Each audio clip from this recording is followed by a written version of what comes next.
Poke fans. We are back for our Monday game show of Harmony Road, a Pokemon Tabletop United Pokemon story. Uh, I'm hoping all the gremlins I fought off last week stayed gone. So if you do notice anything, do let me know. But we have all the cameras, we have all the microphones, and I have some goodies which may or may not show up this week, but almost certainly probably next week. Anyway, that's enough housekeeping announcements from me. You can hear more of what we have going on if you stick around for the intermission and our outro credits. But we have limited time, and all of these lovely people want to play some Pokemon. So let's jump over and say hello before we get started. Hi, I'm Jack. This is RPGs Uncovered. I'm from RPGs Uncovered. This is Starmetal Studios. You can tell I'm still getting used to the new production company. Anyway, let's throw it over to a cast member we did not get to see last week, joining us this week. Hi, I'm Siobhan. I am Dr. Bubbles PhD over on Blue Sky and on Instagram. And this is my first production with Starmetal. I'm very excited to be here, and I will be playing Kimi Greene. Excellent. Kimi! Unfortunately, we had a little bit of a cast swap this week. We have Siobhan this time, but we are missing Arnica. But you can see her socials pop up as we rotate, and we'll figure out what she's doing during today's craziness when it becomes relevant. And to round out our players... Hi, I'm Melissa. I'm here. Oh, I'm turned around. I just realized the camera's turned the wrong direction. I need to point this way if I'm going to point it. We got to do like the Brady Bunch thing and this kind of overlay, you know, we can like... That's what I was trying to do, but I didn't realize the camera was flipped. I was like, oh shoot, wrong way. Anyway, Melissa, who will you be reprising your role as today? I'm Eris, Chaos Gremlin. Excellent. I think you will thrive this episode. The little girl whose potential is not yet known, though we have seen a demo of it in session 0.5, and you guys are not ready for the things that this child can do when they're let loose. Oh boy. They're being contained by rules right now. Yeah. And bringing us this show and the world of Duwala and all of the Pokemon and NPCs, who do we have running? Hi there, guys. I am Rayne, Grimm, he, him, your fabulous Fennec host. I am the creator of Duolo, though not the creator of the Pokemon Tabletop United system. It is just something that I have been introduced to by a great friend of mine. Again, going to shout out to Wally, just so he doesn't say that I didn't say his name. Hey there, Wally. Thanks for teaching me this game. I'm very excited for you guys to get to play, and one of these days we will have all of our cast members in the same room at the same time. It just has not yet happened yet. Have we even had it happen during like session zeros? I don't think we all had everybody in the same room. Very session little overlap. 0.5. Didn't we? No, we didn't have Jack in the same room, remember? Nope, I wasn't there. Yep. We have not had everybody in the same room yet. It's going to be the first seal on the apocalypse the second we all... Yeah. We all are in the same room. The schedule monster is critically effective, super effective. I'm going to make that a note. First seal unlocks, giving me ideas. On that note, is there anything else we need to do before we jump into the show, guys? Do you want to do? I'm gonna grab. Do you want to do a I'm quick gonna grab recap? the show. I'm so sorry. I'm gonna grab the show by the horns then and just jump us straight in. Last session we left off. The crew heard a weird thrumming sound as it rattled the windows and shook the floors as Ronnie the Absol gave a very prophetic warning minutes away. But before then, we're going to now rewind back the clock and see what Kimi Greene was up to moments before, or time before time is timey-wimey. Kimi Greene, where do we find ourselves roughly 20 to 30 minutes ago? Kimi is listening with rapt attention as she's speaking to somebody at the hatchery. Which she is very interested in just about everything. She's bombarded this person with probably about 14 questions and is now waiting for them to go through every last one of them about the care and keeping of eggs and the process of breeding Pokemon. Do you mind giving us a quick introduction to what Kimi looks like? I know we have her on the screen, but we'd love to hear what Yeah. you think Kimi is. So Kimi comes from a medical family. And of course, as we all know, that means she has pink hair and blue eyes, and wears pink. I wonder who she's modeled after. But Kimi is, what if Nurse Joy was a horse girl? So she wears some overalls and some slouchy socks and some work boots. She does wear some leggings, and there is a noticeable kind of limp in her gait. And she always has a notebook on her, and her backpack is essentially like my purse. If you need an over-the-counter medication, I have it. It's fine. I got you. So, and Is it the she infinite has, mom purse glitch? Where you just, like, yes, there are snacks and medicine, and maybe something there for comfort or whatever. It depends on the day. And with her is Best Boy. Best Boy is a Growlithe, who walks alongside her and tends to favor the side that she limps on. And without even noticing, Kimi has formed a habit of putting her hand out on him to steady herself. does he have a little vest on as well, or is he just, He doesn't on have a that vest girl? yet. Ooh. But she will get a good grip in that floofy fur on him if she feels like she's going to lose her balance. So I feel Kimi had just been asking a bunch of questions, taking a bunch of notes, and you're just going to get a reply from somebody in. We're going to have Terry, who is currently just wearing one of those ever quintessential overalls, sitting there currently like cradling an egg. This one has got very much a white and blue-red pattern to it. It's like, well, you see, same thing with all different type of Pokemon. When you have to judge it by the territory that the Pokemon normally would inhabit. Obviously, every Pokemon's need to be kept some general amount of warm, but the type of warmth that you're going to need is going to vary. You wouldn't give the same heat you would give to a Magby egg as you would a Snorunt egg. And then you also have to keep in mind temperature does also need to include humidity. Certain eggs are going to need a little bit more water. Like Totodile, that thing needs to be slick. Got to be moist. Okay. If you don't, it's going to crack, and that's not great for gestation.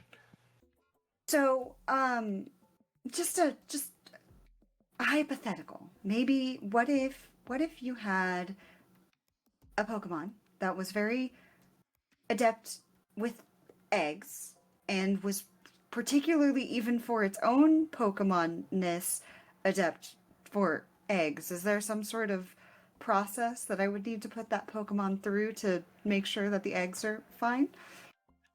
I find that most Pokemon inherently tend to know what they need. It's one of the magical things about Pokemon where it's just they're able to commune better with the world than even I 9 times out of 10 knows what a Pokemon will need. If I went and like gave a mama Kangaskhan an egg, I would defer to whatever that Kangaskhan wanted and needed. They just know. Mothers know what their babies need. Okay, very cool. And then she looks over and the camera pans over to a Chansey who may or may not have grabbed several of the eggs and is now Oh, she did. She absolutely did. There's currently sticking them into her little egg pouch, and Kimmy goes, Bubbles, no, not right now. No, you There's don't. currently like 6 different colored eggs in her pouch, and she's currently just trying to gently stuff it. Ours. Those aren't, we didn't.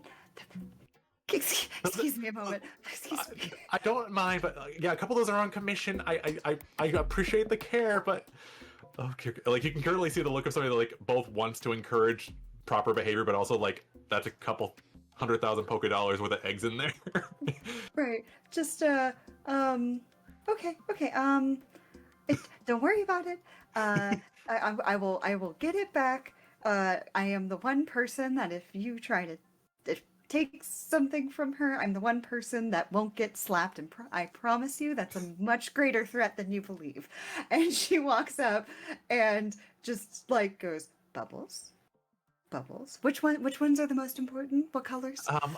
That one right there that looks like a rainbow, that one is currently that one is more than my house. Okay. Rainbow one, please, Bubbles. Bubbles. She tries to waddle off. Bubbles. I think she Alright. stopped at like, the third step of like bubbles, and it's just like, No, and it is very much that moment where she gets 3 names, and then Kimi goes 1, 2. mm. Then they do the thing where like they slowly hand you like a couple eggs and then stop. Thank you. And she. But you know for takes a fact the she egg. has one more. As long as the rainbow one is in my hand, I think that's the highest priority. While you're handling that egg, could you do me a favor and give me a Pokemon Edu check? Oh, yes, I can. Let's see. Oh, you mean my expertise? Yes. All right, let's see. Pokemon education is 3. Okay, and it is, hold on, +2, so 7 plus 3 is 10 plus 2, 12. 12. Hot diggity damn. While you're holding this egg, you can almost feel like your hands are quite touching the surface of it. It almost feels, and it's weird to you, it's almost like it's slightly like hovering over where your fingers should be touching it. And you get the feeling that this thing... Yeah, she's like, is this a psychic Pokemon? I'm currently under an NDA on that one. But... And then she's gonna like give you like a and then it's gonna take that back. I don't even know how she got it out of the case. That's Bubbles.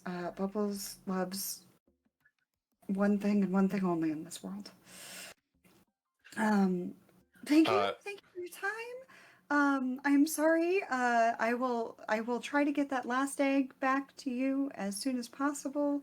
I think I can get it back. 1 second. I'm gonna try. Now it's up to you. Do you want Chansey to do an opposed check on this? I would love for Chansey to do an opposed check on this. Okay. So Chansey's gonna have her own combat stats. Could you give me a combat stat check for Chansey? All right. Let's see. Combat. So if you go to the very bottom of their stat page, it'll be under Pokemon skills, and there'll be a little thing that says combat. Here we go. Oh boy. Okay, it's only 1. She's got 1d6, so I'm hoping I can beat her on this. It's a 2. Okay. So what happens is I rolled badly, but I still made it. They kind of like, hi there, Bubble. That thing where like you're talking quietly and gently to a Pokemon, and she kind of reaches in, and then as soon as she's almost got the egg out, I think Bubble tries to go for the quick slap, and so they just take it on the chin. I got it. You're great. Oh, okay. That's a very light slap. She must trust. There's currently a big old triangle on their face. It is not light. But what Bubbles can do, that is a very light slap. All the while, that whole fun bit of conversation, they did give you their business card. So you now have a Terry Williams business card, and it says Egg Breeder Extraordinaire. So if you want to write that down, it's up to you. You currently have an extra contact. Fun bit. The downside being, where do you usually keep your cell phone? In like, I think there's not even like a typical spot, because she's in overalls, which have several pockets. And so maybe right now it's sitting like in that big front pocket. one? So like Yeah. partially out there. And her phone is like ancient. It is like, it is basically the Pokemon equivalent of a satellite phone that has like, one function. It makes phone calls. And I guess it can take text messages too, but that was the most she'll do. And I very much imagine it's like a Nokia one where like it flips up to the top and it feels like a brick. Do you check the time? I think as she's taking the card, there's like she has like a watch on the inside of her wrist, because she's Very training to be doctorish, a yes. nurse. And as she reaches, she goes, You are currently 20 minutes late. I have to go. And just like goes to run, and then just she steps onto that right leg, and she starts to kind of fall forward, and that's when Best Boy like catches her, and she's like, okay, brisk walk, yeah, okay. And it's just Chansey toddling behind her. She's kind of trying to book it, but that limp's a little bit worse after that kind of slip up. And she's I will deal with you later. I am 20 minutes late. 20 minutes. This is not this is not an appointment I can be late to because I'm the one in charge. I'm supposed to be there. And so she's like trying to she's like, I will deal with this later. I do not have time for this. I do not have time for this right now. I am so late. Oh my God. My team's going to be so mad at me. What? Oh, Kimi, where were you? I was looking at eggs and fighting a Chansey about them. Of course. Yeah. Great first impression. And she's like, just talking to herself. A quick nurse walk now where she can't run, but she's definitely getting. Yeah, do you check your phone? Yeah, she'll go to she does the pocket check. Yeah, and does she locate it or not? You definitely locate it. If you do happen to flip it open, what you're going to see is roughly 16 missed calls and 30 missed texts from all 3 of your other teammates, including one text of a reminder. Time for the first combat of the Harmony Festival starts at time. She's. Oh right, I put it on silent. Oh no. Oh, I'm so. Maybe I should just.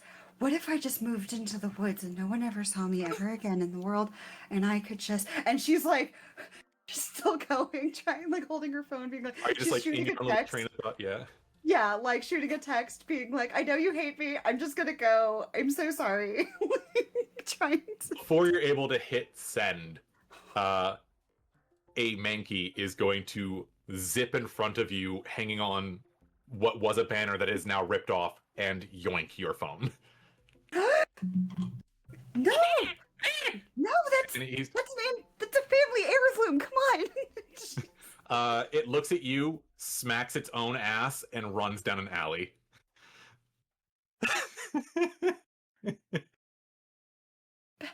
Best Boy, a hand? Ayuda, por favor, It peeks please. back around the corner.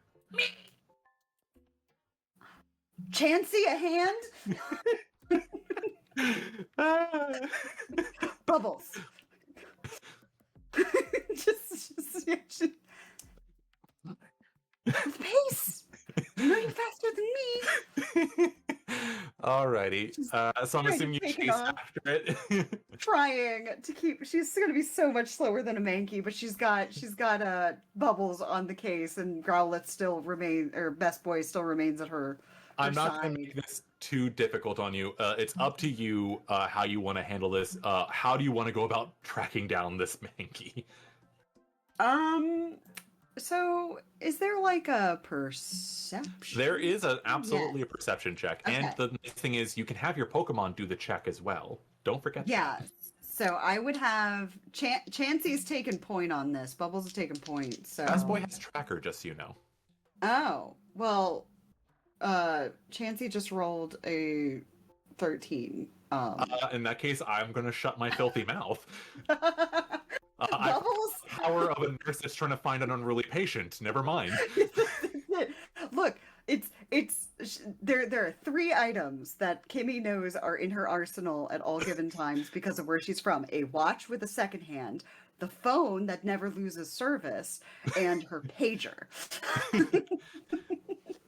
I was gonna be like, "Oh, Best Boy's got this." I'm like, "No, I forgot nurses. You don't mess with nurses, guys. Fun lesson at home: do not mess with a nurse. They will end your entire lineage." So yeah, the DC was only a 5. So on a 13, I'm gonna say not only does she track him, she gets you the most direct route. So what yeah, was it, like 5 minutes of you going is just it following a trail of whatever. Yeah, so she's following, and How would you describe your Chansey tracking down something, by the way? I'm very curious. let me think how this would go. So Chansey has an impish nature, and so I'm basically playing her personality as that no-nonsense nurse who might mess with you a little bit. And so Chansey, I think, has a moment with the tracking where she plays that she lost the scent, and I feel like she's trying to goad the Mankey into giving away its position because it's already shown that it's petty. So Oh, Chansey's just God. kind of like, I guess I lost him, and I just to summon it back around the corner to do the eyeball thing, and just that is she does it like 3 times to it. It works every time. I love that. That is some like mom level of like, oh, let's go play hide and seek. Oh, I wonder where they are, just to get the giggles. Yep. I love that. So yeah. You guys turn around the corner and there's currently a Mankey who's just sitting there happily dancing around, and then you're going to do you quietly run around the corner, or is it just like a huffing run kind of around the corner? It's as best a run as she can manage on her leg in there, and just kind of skids, and then that's when Growlithe in front of her, you know, and she's like, there are very few things in this world that I am very upset if I lose them, because I lose everything. I do not lose the 3 items that are required for my job: my watch, my pager, and my phone. If you want to get between a nurse and her phone, I will send you to the hospital. I love that. That's the thing you went. Was that something you were saying as you were coming around the corner, by the way? Yes, yes. I feel like you started that speech and you come around the corner and you're saying all that, and then your eyes are going to lace onto a very interesting scene. There is currently a Mankey that is happily dancing front and back and forth, and a gentleman or person unknown, like you assume gender unknown, honestly, of a Yeah. person in currently what looks to be a rather sci-fi looking skin tight suit with a metal helmet and visor. I wonder, I don't know if Jack's able to make it pop up, but we'll take a look.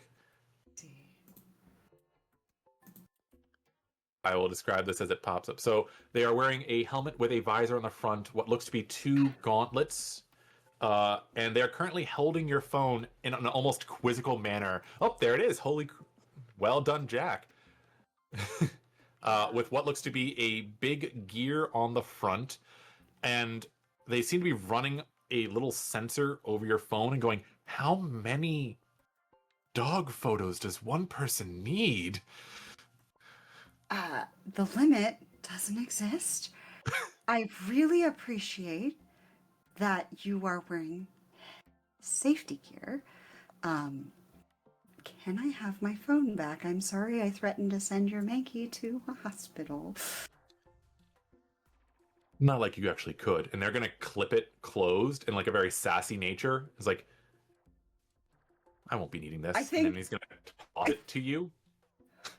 She's gonna catch it, and I think it's the as if you could. There's that moment where there's just like, this is, I could prove myself. Like, you see that look across her face, like, I could show.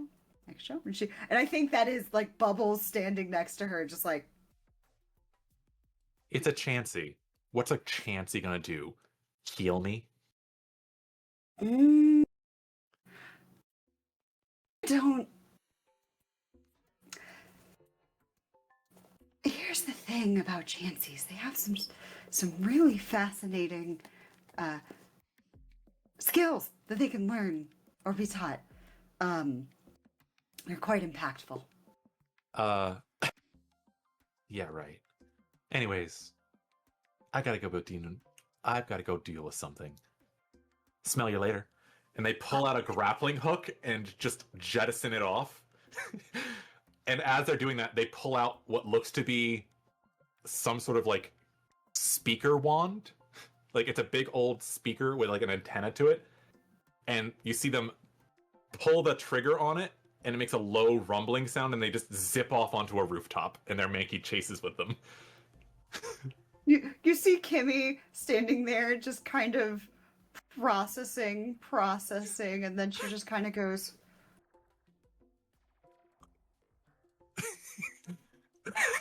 Thank you very much for knowing the reference. in the content. Just yeah, she just kind of is like, did I hallucinate that? And like kind of looks around like, is there a Shinotic around here or something? Like, just right, the battle.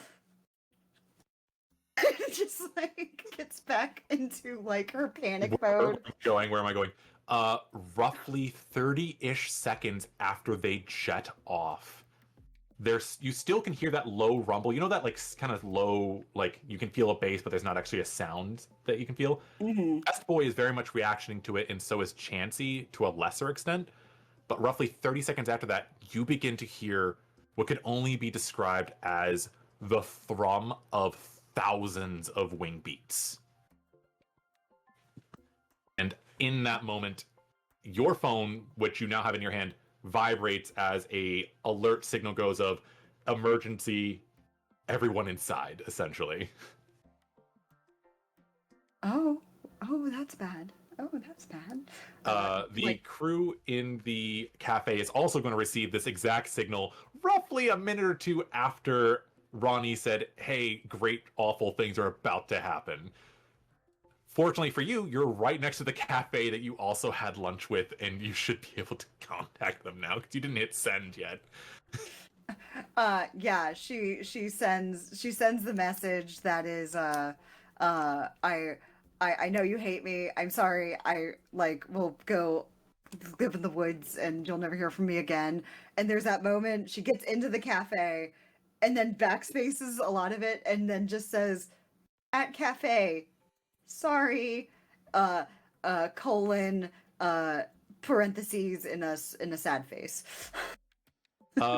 If you look in your photos, by the way, you will see there is currently a single extra selfie of a guy with a manky on his shoulder going, click. She's like, I will add in, he did not put his visor up to do this. It's literally his finger on his visor. she's like, do I delete this or do I? She closes the phone back up and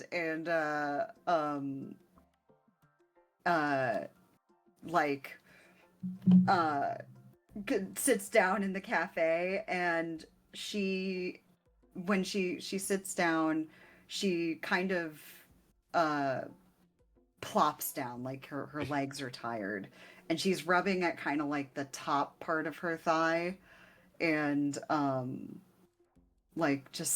I haven't needed to run in a while. Oh, that hurts. Okay. So and it's just kind of, yeah. You're in the cafe with the rest of them now? Mm-hmm. Like, she just, like, I'm just gonna say that when she started to run, that was the nearest building to put us back all together. Yeah, that absolutely works for me perfectly. So you guys are now back all in the exact same building. I will have to tangentially say, and unfortunately, I'm not going to speak for Arnica's character, but I'm going to say that she received a message of being like, hey, we need help because this is threatening the Pokemon. So Arnica is now no longer in the scene, but that is the excuse. That may be retconned later after I speak with Arnica, but I needed a reason why she's not here. Anyways, you guys are all back in the exact same building, and you are currently off in the distance seeing what looks to be a black cloud that is undulating with some type of Pokemon in a massive throng coming directly toward the city. That's bad, right? She said, like, yeah, she plops down with you guys, and she's like, we'll talk about. I have very good excuses for not being there, and we will discuss them at a later date when I have my information straight. Thank you very much.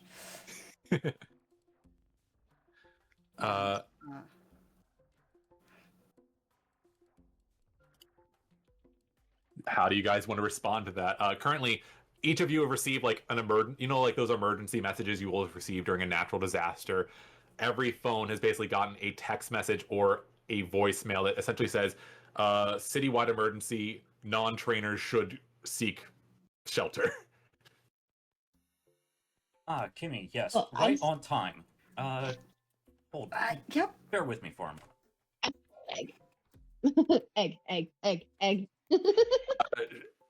Eris is currently holding an egg that is basically an opaque bit of glass with like little bits of veins Yeah, on it that are like- slightly clear, and a little light that's currently dancing around, feeling the energy of the room. It's just like.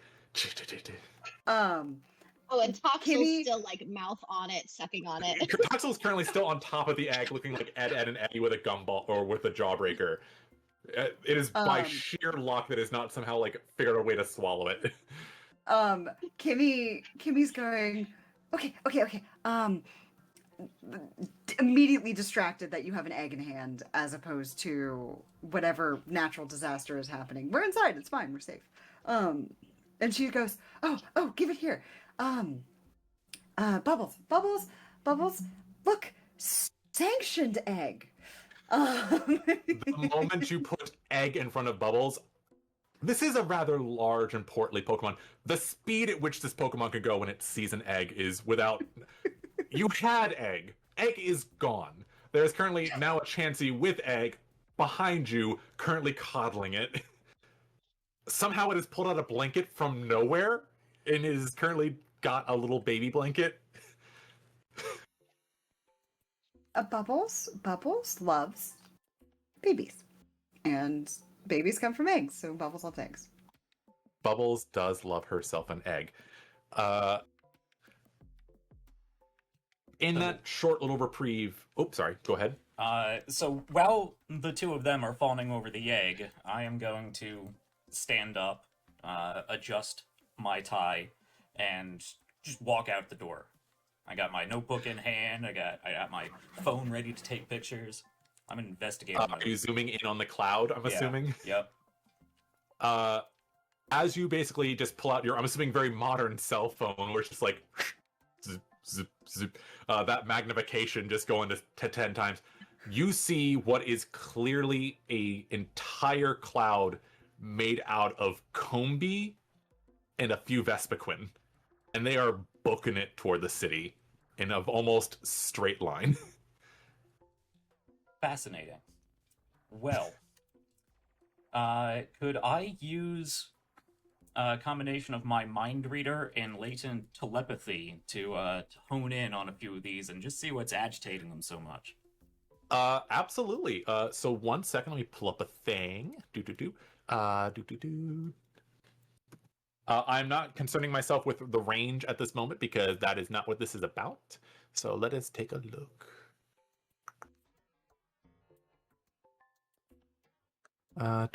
There we go. Yeah, so we're not going to concern ourselves with range. We're not worrying about that. Go ahead and give me a focus check, please. Okay. Where are you? There are you. It'll be either on your combat or your trainer. Yep. Just have to find which of the dozens of windows I have open is my dice roller. There we go. Let's all give a quick clap for Jack again, who is both being a player and also operating all the tech stuff behind the scenes. That is the only reason this show is working. Thank you, Jack. Yep. Thank you, Jack. If I did that correctly, that is a 17. Hot diggity dog. Okay, so the DC for you getting a decent check on this was only a 7. So on a 15, these Pokemon are not actually in their own state of mind right now. The best reference you can get is this is a state of berserk. They are currently being driven here by sheer unbridled rage. They are almost mindless in this state. This is not a thing that they are doing because they want to. They are doing this because there is a thing they need to stop. And the only thing that you can clearly get an image of is there is a noise that is in their head. As a telepath, you would basically be very familiar with this as a, while it is not a telepathic noise, it is essentially a noise that is being driven directly into one's mind. Okay. Would you like to push deeper? Yeah, sure. This is not typically a thing that would happen, but you rolled so well, and I think this would be funny. Go ahead and roll with advantage. Side tangent, Arnica still has advantage, but she is not here, so she cannot spend her advantage for you guys, but you will get advantage because you rolled so high on your first initial check. So Okay. just roll twice and take the higher. What am I rolling? Focus again? Just focus again. Gotcha. You rolled so well, and basically you're getting extra information. And I roll twice, take the highest. That is correct. That's what That is not typically a PTU thing. That is something I am homebrewing because everybody loves a reroll. Well, both of those are 15. We love a reroll. Both of those are 15. So basically, you get more information, which is there is currently somebody projecting a signal directly around, and unfortunately, it's just they're manipulating the hive mind aspect of this type of Pokemon. You feel it's almost as if they basically locked in on a larger Pokemon, a stronger Pokemon, most likely Vespiquen, and are using that to control the entirety of this group. Okay. Is this a psychic signal or a technological signal? Can I tell? Technological signal. You have basically been able to confirm that with your own personal knowledge of how psychokinesis works. This is not a mind control thing. This is basically somebody scrambling somebody's own mental signal to a point to make them enraged. Okay. This is not a scalpel. This is a blunt hammer attempt, basically. All right. You rolled really, really well. For those viewers at home, the average for a die roll in this game for a skill check is a 7. So yeah, 15's really good. Jeez. Yeah, that's my highest skill. All right, I'm gonna snap a picture and stroll back on inside. In your picture, you're gonna see that it's mostly combi. If you had to put the scale, roughly 1 of every 100 Pokemon is a Vespiquen. Everything else is combi. Okay. Well, Kimi, nice to see you. I see you have been acquainted with our newest member of the team, and I motion to the egg. We seem to have a bee problem.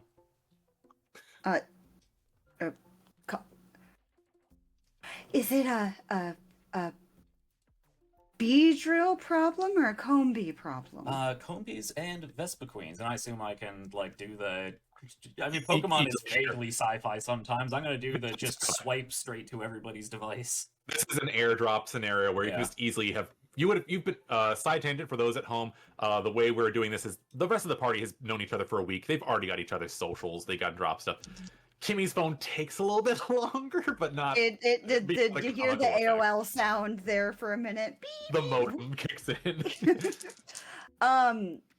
Does the Vespiquen being out in the boot set off anything for me? Can I roll Pokemon Education? If you would like to, yes. Try while Hevard got things off of a psychic connection, that is basically a mind read. You know Pokemon behavior much better. 6, 9.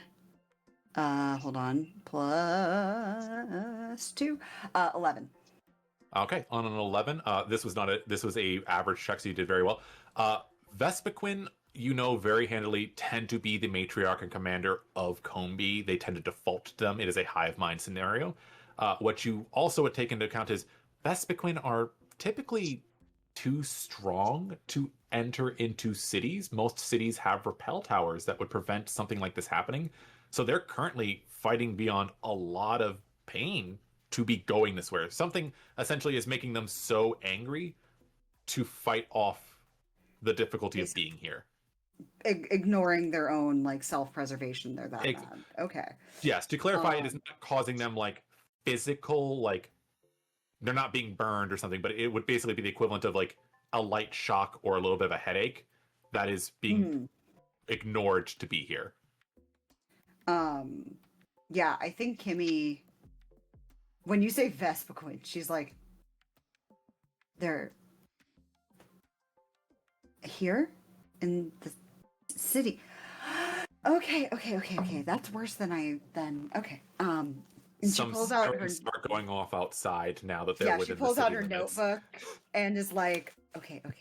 So I with the Vespiquen. Okay, I need to get outside and I need somebody to cover me, and I'm gonna take a closer look. I'm not sure how well the mics are for sound, so hopefully this isn't too loud, but Yep. starts going on outside. A bunch of people that are not trainers are running inside holding like their little like tricos and stuff, and then a bunch of people who currently are very clearly trainers are running outside with like all sorts of like their larger Pokemon. You see somebody with an Ursaring just like, all right, just going toward it. So Kimi stands up, and that limp is a little bit worse than it was when she first started her day. Best Boy And is immediately just kind of like tucks their yep. head up underneath your hand to help you out of the chair. And she goes, I need to get out there. I need to get a closer look. I have a whole I know Pokemon. So let me I can figure out what's you said something's bothering them, but like what and where? Maybe I can get to the bottom of that. Well, it's technological, but it seems to be focused primarily on the Vespid Queens, and they seem to be relaying the commotion. Okay. Rayne, how what well are you known doing? are the rappel towers? Rappel towers are a rather new invention to you guys in general. They are within this current generation. They were introduced within the last 10, 15 years. Essentially, they act like rappels would, but instead of being a chemical, it is essentially equivalent of like a wireless fence kind of deal, where it's just like a radio signal or similar.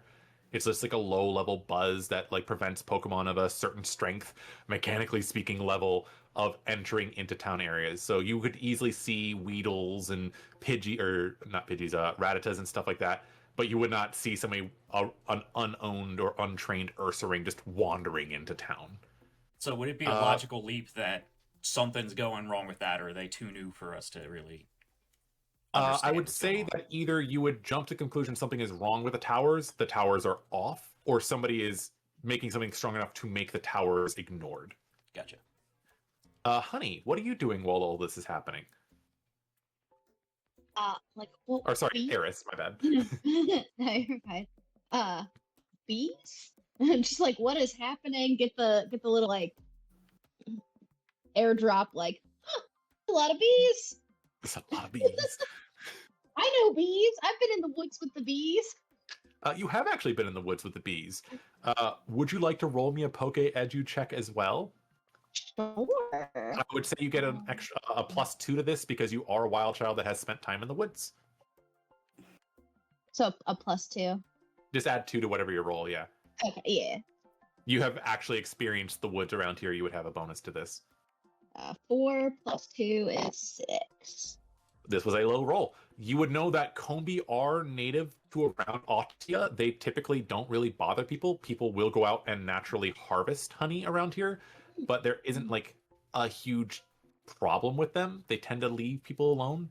You've never seen this many of them in one spot before. So it's safe to assume that these Combi are totally fine and everything's great because Combi are great. Combi are great. Never been an issue. I tell everybody this. I'm like, hey guys, Combi, great. We have nothing to worry about. Nothing to worry I about think these we have- Combi. I think we have a lot to worry about. I'm gonna go out there, but I am gonna step away for 2 seconds. I'll be right back. No worries. So on that note, while you guys are getting ready to go outside, just a couple other trainers are all kind of like, you can clearly see them barreling into shops, like just hopping in. So there's like a couple of people like that were obviously like over at the Harmony Festival. There's like kids with balloons and some parents just kind of like toddling in. They've all got like not a Gramble. I forgot what the pre-evolution of Gramble is. The little tiny Snubble. Thank you. There's like a little Snubble there and like a big frilly lace thingy. Just kind of like they're all running into the shop. Get in here! You guys are gonna get hurt. Is that Toxel eating an egg? Toxel's still like sucking on the egg even though Bubbles It's off of it. currently being swaddled, and Toxel is still attached to the egg. Is the way I thought that was still happening. That's fine. If anybody has ever watched Ed, Ed, and Eddie, the way I imagined it is that Toxel is currently on that egg until they are removed. I so think what would you guys Bubbles like to do? had tried and then just decided it was probably more dangerous to try to separate and maybe crack the egg. So we'll just keep it there. It ain't doing no harm to the egg. You good. What would you guys like to do next? So currently you have those sirens going off, or you can clearly see everybody's like either running for shelter or basically going to go investigate and or assist. What's the distance on my channeler stuff? So currently I'm not making you guys have any things. This is one of those mechanical scene things where I'm not making it a difficult check. I'm going to say it would need to be relatively within, I don't want to say eyesight, but within a where reasonable I can make range. out details, kind of. Yeah. Eyesight, Basically, yeah. you need to be not needing a cell phone to see it. Yeah, so Kimmy's like trying to get out to where she can get closer, and what she thinks she's doing is observing. She still hasn't quite realized it's channeling. Yeah. So she's looking and trying to find one of the Vespa Queens, and so I'm going to try to channel on one of them if they're in. That sounds great. It's been like, obviously this is all happening kind of loosey goosey time wise. I'm assuming you guys just kind of like go to like the most open area you can to like get access to them. Sounds great. You can clearly see a bunch of different people that were at the festival, fellow people that have been in contests. You actually see Tabitha at one point go by with her coterie. Like, looks like they're going up to the top of the hill, and she just looks at you guys and just kind of goes. For people that don't remember Tabitha, please watch the previous episode. There's some drama there. You guys easily get to like an open area. When Bubbles sees Tabitha, there's just a second where Bubbles just kind of goes, like, you know, like kind of does that thing and then goes after. I'm not even going to make it a perception check. Tabitha remembers the last time she met Bubbles, and you see her flinch for just a second. There's not really a range listed on your ability. I'm just going to make this a reasonable if you're within feasible range. Go ahead and give me a channel check. This will be a DC 15. It's my focus? No. It's an intuition check. Intuition. Okay. That's right. Oh, right. That's actually. That's one of your better class skills, yes. Yep. All right. So that's 4 of the D6s. Oh my god. And I'm going to be nearby, and Absol's going to be primed to taunt anything that looks like it might be coming for our friend here. Sounds good. I'm gonna pull Squiggles off the egg. I'm just gonna grab Squiggles by the tongue, so they like it's like a relief button, like what? There's that goes, and you just release them. Why does Squiggles just give me like Stitch vibes? Because they do. just like Unintentional, but yeah. I love it. It's great. That's one of my favorite movies. The clearly audible just pop sound as you just release them. So I rolled a 14. You can spend an AP to add 1 to a roll. Yeah, why not? There you go. It is an even 15. You are currently channeling a Vespa Queen. When you are channeling a Pokemon, you may learn some information about them. You can learn you may communicate intentions, emotions, and motivations. You may not be deceitful in this exchange, though. That is the one thing. You must always be honest when channeling. Do you want to get what it's sending you first, and then you can try to send something back? Yeah, I kind of want to. I guess when the contact is made, the emotion through is inquisitive, right? Like kind of a what's wrong. Essentially, whenever this is up to you, I am not going to speak to what your channeling is. I'm assuming it's always going to be from Kimi. It's going to be like a how can I help kind of vibe. All right, so you kind of send the vibe of like how can I help, and you immediately get back noise must end noise. Clearly that's going to be an image-based vernacular, but that's less fun to say for an actual play, so I'm just going to make it a language for you guys. Right. For you basically get the images and inflections of basically immense pain, and like something is currently just the sound of nails on chalkboard into something's mind. Yeah, and there's a follow-up question essentially being like, where? And then you're currently going to get the image back of searching, and then in that same moment, just because honestly I was not anticipating you channeling, you guys keep surprising me with the fact that you picked the right thing for the right job, so love this.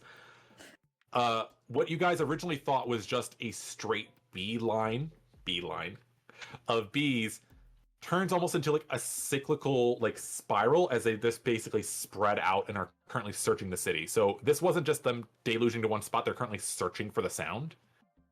I'm gonna actually, somebody roll me a d6. Honey hasn't gotten to roll anything yet. Honey, roll me a d6. Well, you have rolled one check, yes.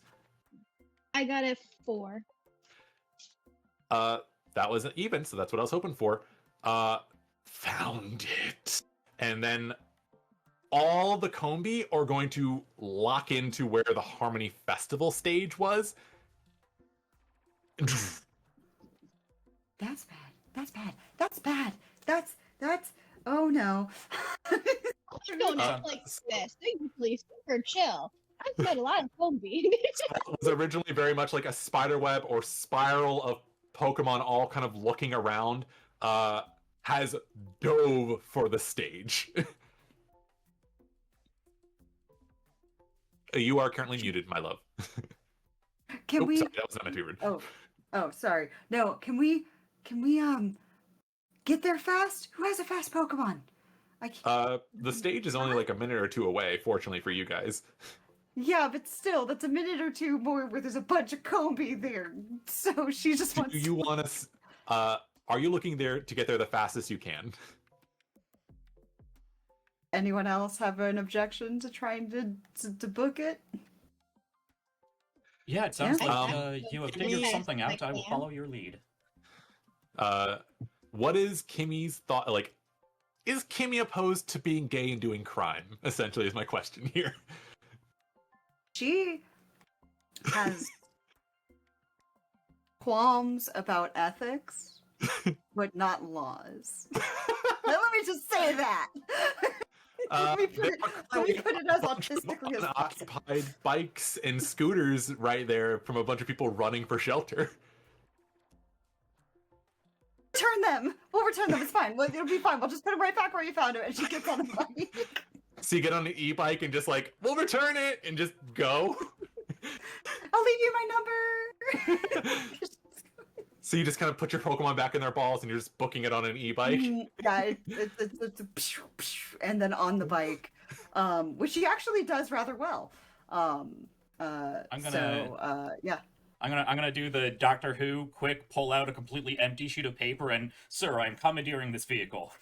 And There's one right there, and then just like there's one right there that nobody has, and you just took somebody else's bike that they were actually on. I love it. If there's a skateboard, Eris goes for the skateboard. There's like one dude who's sitting there like just like brah, with like like one of those pro cameras that are like on a helmet. It's like, check it out, dude, and then just yank his electric skateboard. You're not gonna get far with In the switch. hand. And then you just like yank the switch out of his hand that controls the thing. So yeah, that's I'm gonna say that takes you like less than a minute to get there using like electric travel. 1 second. I need to check something to see who's currently on the stage. 1 second. You guys keep making decisions I didn't anticipate, and that's what I love about TTRPGs is you guys just going like the smart option. I am not much of an optimizer, but if I have a thing that's useful, I'll use it. Okay, so I rolled a 20 on a d20. So I'm going to actually leave it to you guys. Who would you prefer currently being on stage? Professor Maple or Rose, the gym leader from this region or this area? Well, Rose and Clausen.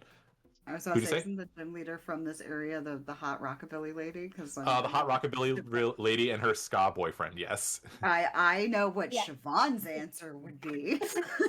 Okay, that's fine. yeah, we haven't seen Rose. Let's do that. So you guys want Rose Thorpe and oh god, I'm blanking on his name now. I know it's Clausen. 1 second as I pull up my own stuff. I am so embarrassed.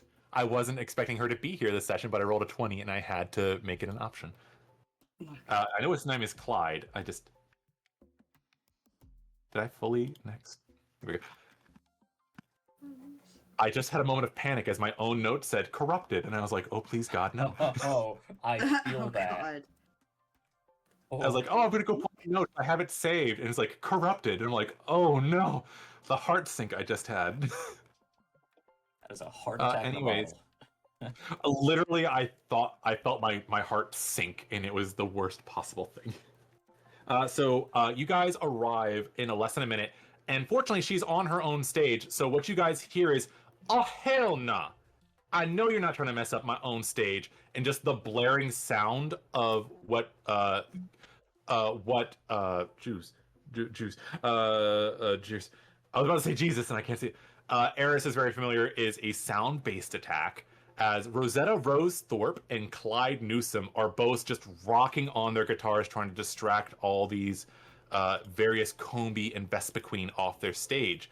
I don't know if we're able to pull up the image for them, but Rosetta Thorpe is a hot rockabilly mama with a somewhat darker skin tone. She currently has what looks to be like a little rolled up front of her hair, slightly covered in a bandana, wearing a black leather jacket and a red and white polka dot dress. She is a hot mama and she knows it. And then we have Clyde, her ska boyfriend, who is currently wearing a black and white striped shirt, a bass guitar, and a little trilby, who is currently rocking right next to her, not saying anything, but trying to do everything possible to help. And you see a Loudred currently just blasting its attack into the air, trying to defend the stage. Are we allowed to cuss? I always forget. No, we're PG-13 show. I can't be cussing. Try to avoid, but, you know. I was sitting there going like, Jesus, Jesus, Jesus, but I can't say Jesus. That's the cuss, technically. But there we go. I think Kimi runs up and is like, cut the noise! Cut the noise! We need there's a noise we need to find, and I don't know if it's yours. Like, just trying to, like, yeah.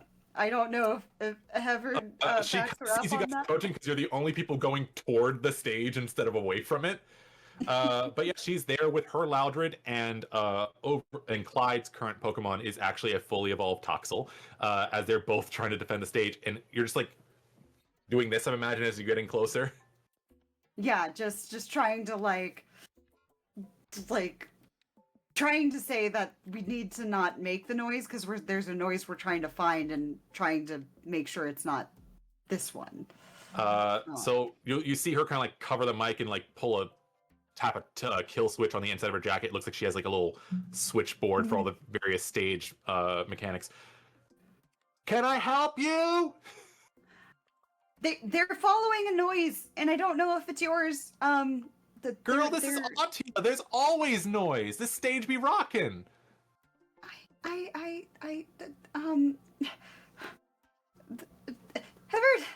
back me up here.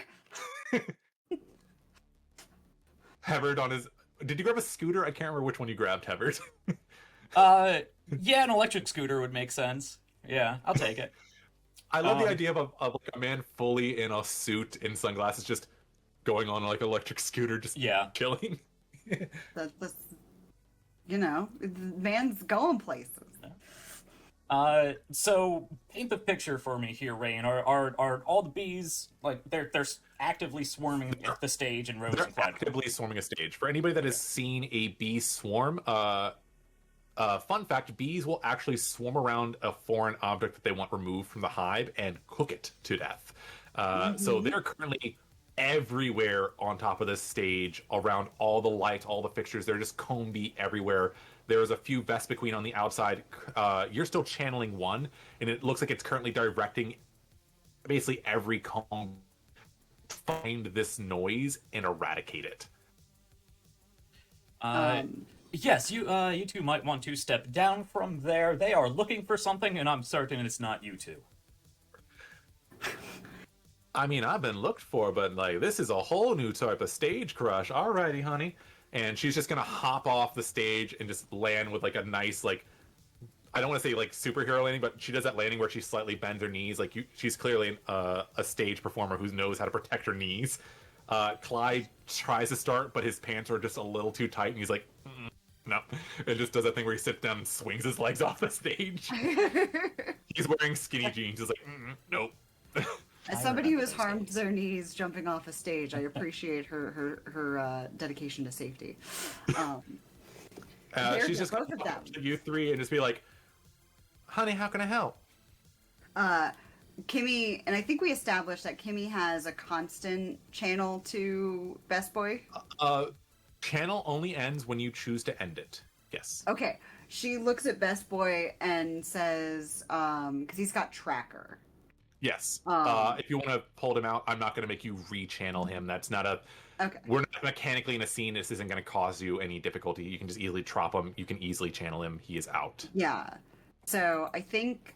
Now, can I have channels going to 2 different Pokemon? Yes, you can have as channels equaling up to your focus rank, I believe. I'd have to double check your skill, but I believe that's how it works. Okay, so Best Boy has tracker. Yes, he does. And with tracker, hold on, where am I struggling to find it? Here we go. She's going to send him to try, basically triangulate with what she can hear from the Vespa Queen and what Best Boy can hear to try to see if we can triangulate exactly where the sound is coming from. So here's a bit of funny business. You have tracker. Fun fact, tracker is easier when you're tracking a scent that's familiar to you. Best Boy has smelled this scent before. Rude guy here. Mama. Rude guy here. Bubbles, I hope you're ready. She says. She's currently swallowing an egg and then does that thing that's the equivalent of hold my earrings and hand you a baby. We are now going to enter and, do you use, like, Bubbles, we need to deal with this, is what you say? Do you say that aloud? Yeah. Yeah. Oh, look. If it isn't Fossil Phone Lady, and out walks that guy from the suit earlier, who's currently holding aloft what looks to be a big speaker, or that the loud speaker type of thing I mentioned earlier. And here I thought I wouldn't see you again until I went to the hospital. I guess you are more useful than just a healer. Do you You're want about to be in the hospital? Short stack, adults are talking. Do not speak to her like that. Oh, you okay? Hold on. Hold on, Kimi, holding the egg, holds her hand out to you to make sure there's nothing you want her to hold while we're about to just throw down. Just like, you have earrings, you have... Just punch this guy. He's currently on top of the stage in, like, the lighting fixture area. Him walking on top of the trellis that all the stage lights were on. Can I throw Squiggles? So that way Squiggles is, like, halfway up the light fixture to, like, climb up it. Is that what you want to do? You do have your own thing, by the way, don't forget. What do I have? You have your slingshot. I do have my slingshot. Oh, yeah. Oh, yeah. Please be the bride. I even said I was holding it on the skateboard. You did. New show. We're still learning our character sheets. We got it. We got there eventually. If that's what we're doing, I do need a slight second to change the initiative tracker because I did not expect you guys to do this. But we will enter initiative if that's what you do want to do. Do you want to try to plonk him before we start, though? This will not be a surprise round, but I will say that you do get to do this before everybody else does anything.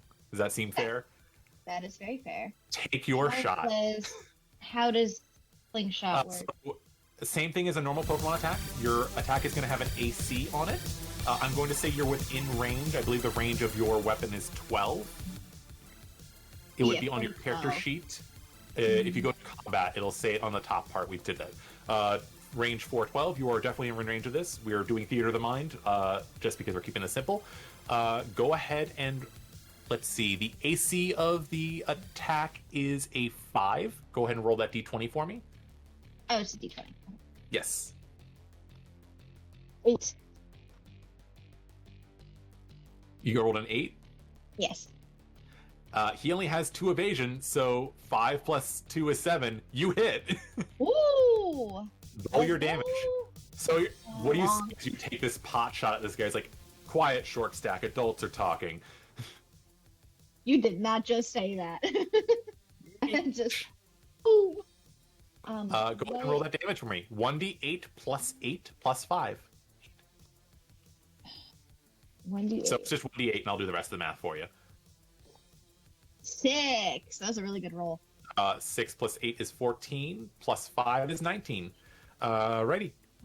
I will handle the rest of that math for you guys. We are now entering initiative, which we did prior.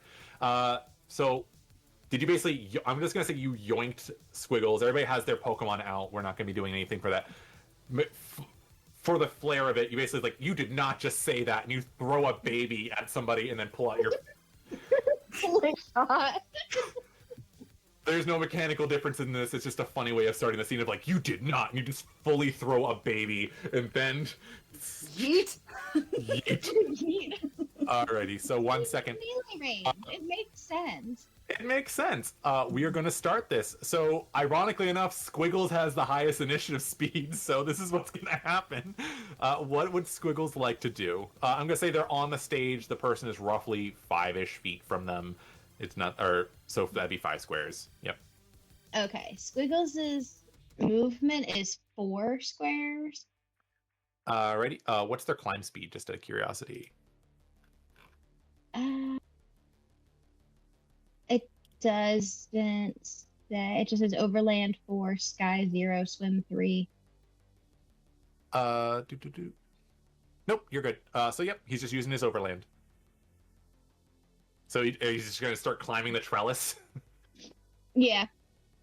All right, he climbs up the trellis, and then that puts him almost like 1 or 2 feet away. Yeah. Okay. So is that within melee range or no? Sorry, you're cutting out there, dear. Is that within melee range or no? I would say that's in melee range. They're basically right underneath him as he's on top of the lighting fixtures. You're like, oh my god! First he gets plonked in the head, and it's like, what the? Oh my god!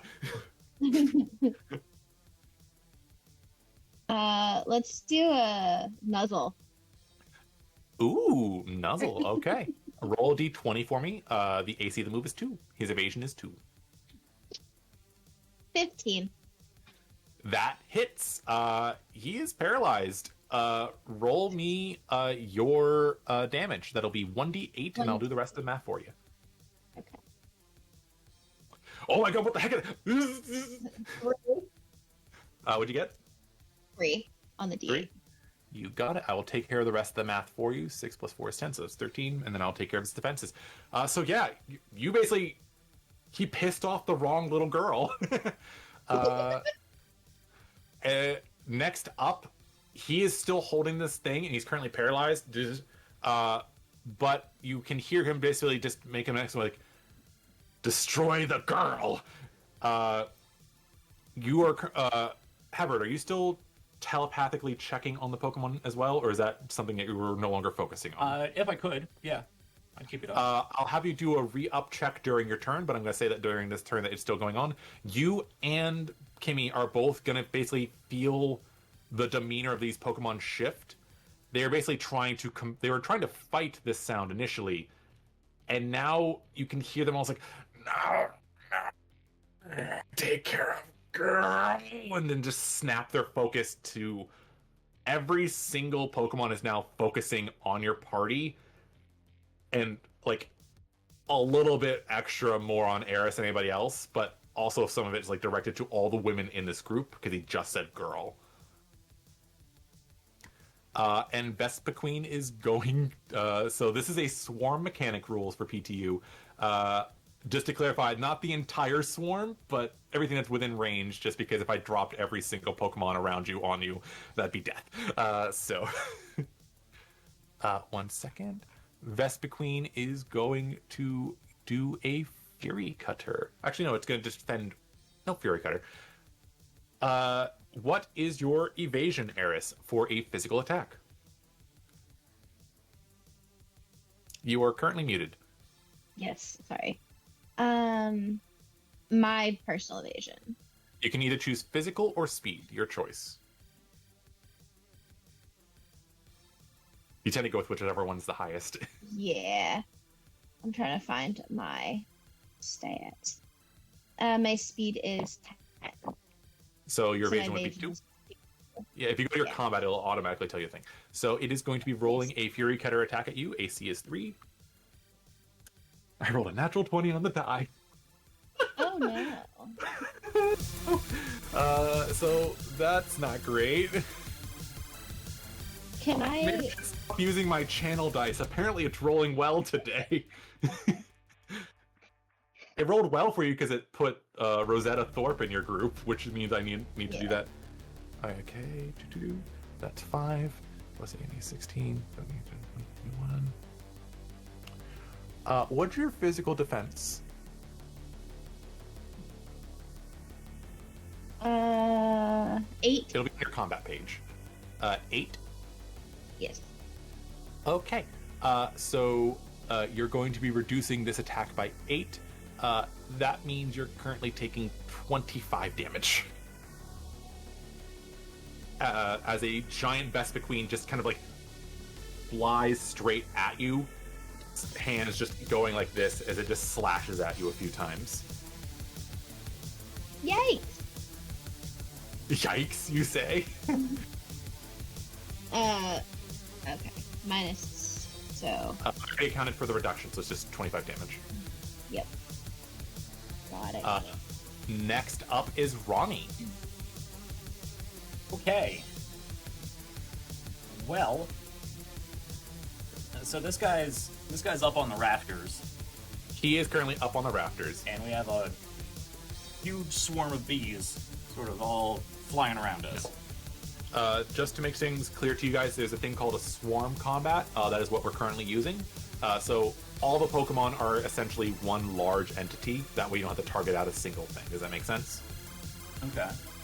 Just to make sure that you guys are clear on how the mechanics work of swarm combat. Okay. And we got a who's up there? Toxel with The Toxel is currently just paralyzed the dude. Yeah, let me, So, let yes. me make sure we got the right Pokemon up on the... Yeah. There's our Toxel. Okay. Well...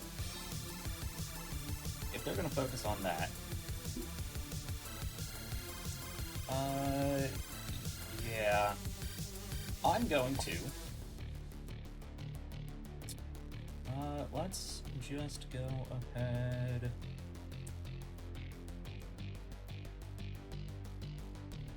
Yeah, I think I can just quick attack. Yeah, I think Ronnie's just going to... Ronnie was told to be in sort of defensive mode for this, protecting people. So I think she's just gonna start bounding back and forth, battle zoomies, and just do like quick attack leaps around this swarm. Go for it. Roll me a d20. Alright. I need this window. Probably look ridiculous flailing my head around looking for everything I need. 20. Continuing my streak from last week, I got a 6. Alrighty. Just so you know, when you're doing accuracy checks to swarms, the bigger the swarm, the easier it is to hit. You guys will be adding a +2 to this. So that is an 8. That's an 8. Alrighty. And that definitely hits. So she's just swiping at the crowd as it they all kind of try to get around your group. She makes her connection. That was a single target attack, correct? Yes. Okay, cool. Single target attacks are reduced, but it does make contact. It's easier to hit. Go ahead and roll your damage for me. Alright, 1d8 plus 6 plus 22. You got it. Ronnie is not here to play. Ronnie here taking out damage. That is 30 total. 30 total. What kind of attack was that again? What typing? That is a physical normal attack. Physical normal. Alrighty, I will be taking care of that. Next up in the initial... how do you want to describe this attack from Ronnie out of curiosity? Flavor is free. Yeah, again, she's just bounding back and forth, battle zoomies, sort of doing figure eights around Kimi and Eris here, since they seem to be the focus of ire, and is just gonna just do a few leaps, slashing, doing the emo hair flip / I have a scythe on the side of my face hair flip, as she just leaps and bounds around as many of these things as she can. They're bonking things around, just doing this. Like, I can see them clearly getting injured and like fleeing back. It's the fact that they're getting replaced by things behind them. You can see that while it wasn't quite like massive, they're clearly doing something to this Pokemon. Pokemon Swarm, I should be clear. Next up is Combi. So unfortunately, the Combi is going to do another thing. The Combi are all going to swarm around Eris, as well as Kimi and Rose, and they're going to use the move Sweet Scent.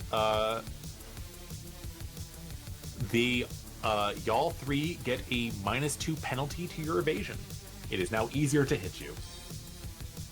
They're playing group tactics. That is a very quick move for them, and then it is then going to be Best Boy's turn.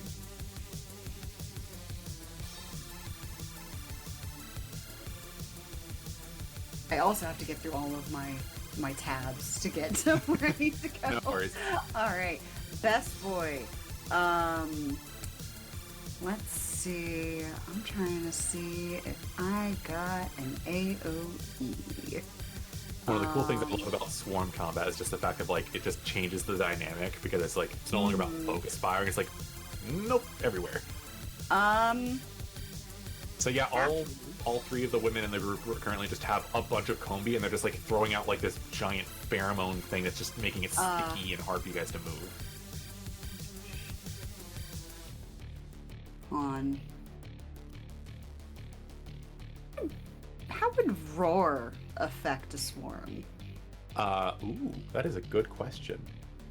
So I'm going to say, unfortunately, it would not make them completely go away. I would say that it would make it easier for you to attack them in this instance. Okay, yeah, just anything. I wanted to know if it was a benefit at all. To my knowledge, the way Roar works mechanically in this game is it takes your entire turn, and at the end of the initiative, it swaps them out, if I'm remembering correctly. I would say in this instance, since it's a swarm, you can't just make them completely evade. I would say in this case, it would make it easier because other Pokemon have been deafened, and I would apply a bonus to hit. Is that acceptable to you in this instance? Yeah. Yeah, I think, I will remind you, fire attacks are super effective against bees, though, or bug types. Oh, touche. I only have the one fire. Yeah, let's go ahead and do a. Not to dismiss your roar attack, but I'm just saying. No.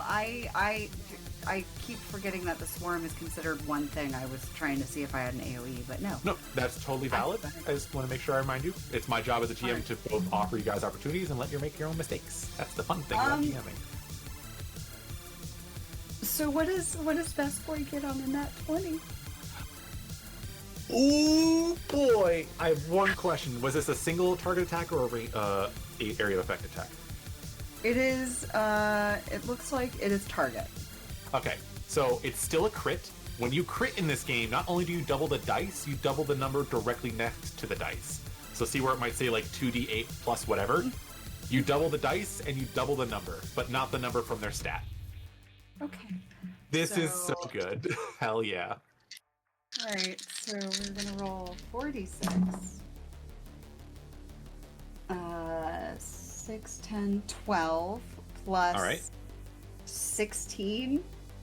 So I'm assuming it says plus 8, plus 16, and then what's their additional stat at the end of the thing? Plus 15. Okay, that one's just 15 though. That one does not get doubled. Yeah, so it's just 15. 43 damage before the multiplier. So the way this works is you would times this by 1.5, but it is being resisted because it's a single target attack, so it's basically just canceling out. So you just deal 43 straight damage to this thing right now. Describe Best Boy's critical attack. I think Kimi is starting to look like nervous because she's getting swarmed now. She was like, I didn't think this through, like trying to like. She looks nervous, and when Best Boy senses that anxiety through their bond, he just like growls for a second and then just opens his mouth, and like the biggest ember she's ever seen him summon just straight through like a bunch of the like swarm, just catching a bunch of them on the way through. I love it. I love to hear that. We must have all put our dice in the moon today because we're curling. Is that 3 crits so far? Oh my god. I don't know. I'd never roll that 20s. I think there's even friends who have This was the played perfect me time to roll in an other Nat 20 because games. what you... I never crit. Well, you crit. Hell yeah. So, fun fact for those that are not familiar with the Pokemon Tabletop United rules, the way Swarm Combat works is they get multiple health bars that get lost at certain points. You knocked it out of its health bar, so it lost one of its initiatives. Oh my god. So you see yourself being attacked a third time. So this, it's just, Best Boy just sidles up, sees that you're getting attacked, all the women are getting like completely surrounded by Combi. In your head you're just hearing, take out girl, take out girl. And Best Boy's like, not today, mama. And just an almost fireball-sized ember just kind of balloons out from you guys and just and takes it out. She just pats him and she's like, this is why you're Best Boy. I Best Boy.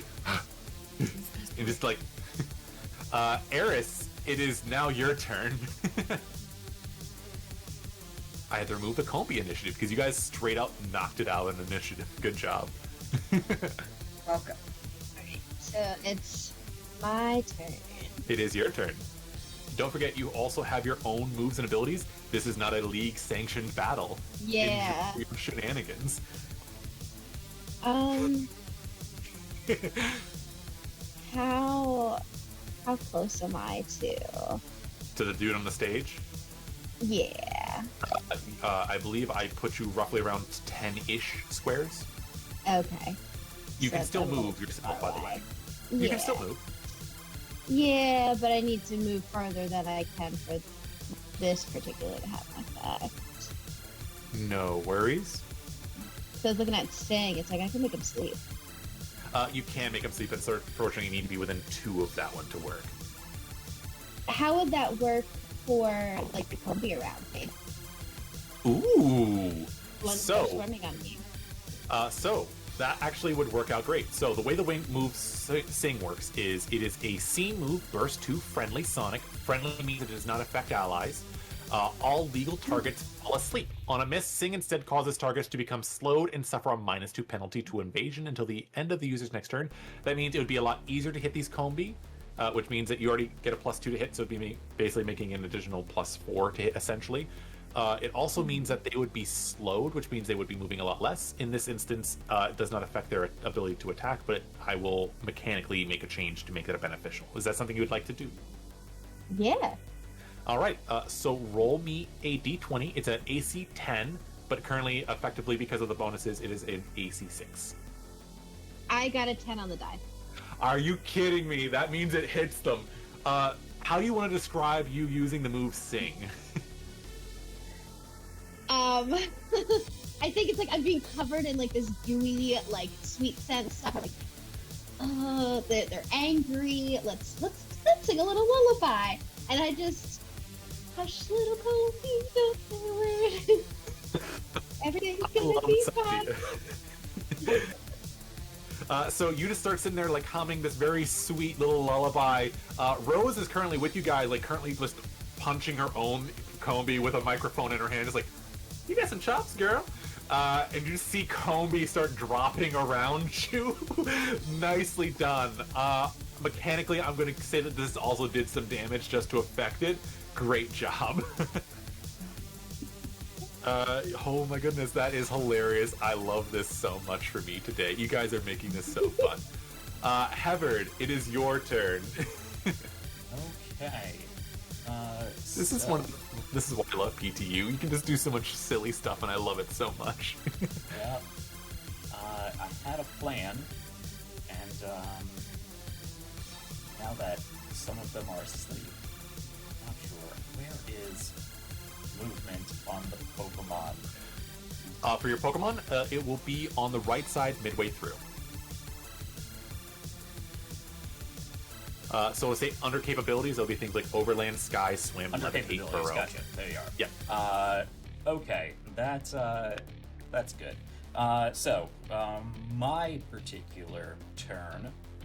So with the swarm, status effects are kind of a little. We're making it work. Status effects still apply. Okay. Just certain ones less so. So like sleep obviously is a little bit more difficult. So the way sleep would work in this is actually, so any Pokemon that would I'm going to be telling you guys how this works because it's a new mechanic. You guys are familiar. The way Swarm combat works is if anything is given a status effect, if it would ignore a turn, it basically ignores one of their turns. Okay. So essentially, you've made it so that it basically loses one of its turns. Well, status effect seems to be the name of the game. It is also what I focus on. So I am going to use Confuse Ray, but I am also going to spend 2 of my AP for Diffuse Pain. I can actually split that Confuse Ray and target the Swarm and target the Gear Grunt. Real? Oh, I forgot you have this. 1 second, I'm curious. This is why I love this game. Diffuse Pain. Trigger status gust move, gain from Hex Maniac, choose an additional target. So yeah, Confuse, that would absolutely work. Hell yeah. This is a status move, so you're targeting the Team Grunt and the Swarm. Yep. Please do so. This is how I like to roll it. You can either choose to roll 1 for each target or roll 1 for everything. How would you like to do this? Given my dice luck, You want to split? so far, I will split. Yeah. Okay, which one are you using first? I'm gonna go for Mr. Gearhead over there first. Alrighty, so he is currently paralyzed, which does affect him. I believe that lowers his evasion as well. So, while I do love this game, I cannot remember all their status effects. Oh, 1 second. It'd help if I could type better. That is something I meant to do. I have all the status afflictions written down. It's just currently in my game bag for when I play my home games. Yeah, lots to keep track of. Just another D20 to see if it connects, right? That's correct. Alright, for the Gear Grunt is a nat 20. Don't think Hot. that does much on a Confuse Ray, but... It doesn't have anything extra bonus, but please flavor how a nat 20 Confuse Ray looks to you. Yeah, and a 14 on the Swarm, so it looks like they both connect. Also hits the Swarm. Yeah. So effectively, just so you guys know, it now essentially only has 1 initiative. There we go. You're always guaranteed at least 1 initiative. Yeah, I think I'm going to... He has this visor on, so I'm gonna... I do have to walk up a bit to make sure I am in range, but I believe I can do so. So Yep. I'm just going to close my eyes and walk towards the bee swarm, just psychically, channeling towards that helmet, towards that visor. I'm just gonna lock in on his thoughts and just squeeze a bit of his brain. You're squeezing his brain. I love it. Not telekinetically, but you know, just squeezing the mind more than the yeah. brain, really. And then just sort of let that open up and reverberate throughout the swarm. So yeah, this guy is definitely not getting a turn. Oh my god. I did not plan for this to happen this way. You guys are gonna get so much more loot than I intended you to get right now. So you like launch onto this guy's mind. Obviously you're not connected with him, so you're not gonna get anything telepathically, but you can clearly just see the anger, like, okay, I just need to deal with this stupid little, oh my god, my brain, You're gonna see him like tilt, and you think he was going to fall off of this, and then he just kind of like stays attached, but he's underneath the thing. You realize his boots are magnetic, and he's attached to the thing and currently just paralyzed and confused, hanging upside down from this thing. The dreaded parafusion combo, one of my favorites. Alrighty. This guy did not have the boss template, so he only had 1 initiative, and now he has like no turns. You already rolled through that Pokemon. It has been confused as well, but it still has 1 thing. Kimi, it is your turn.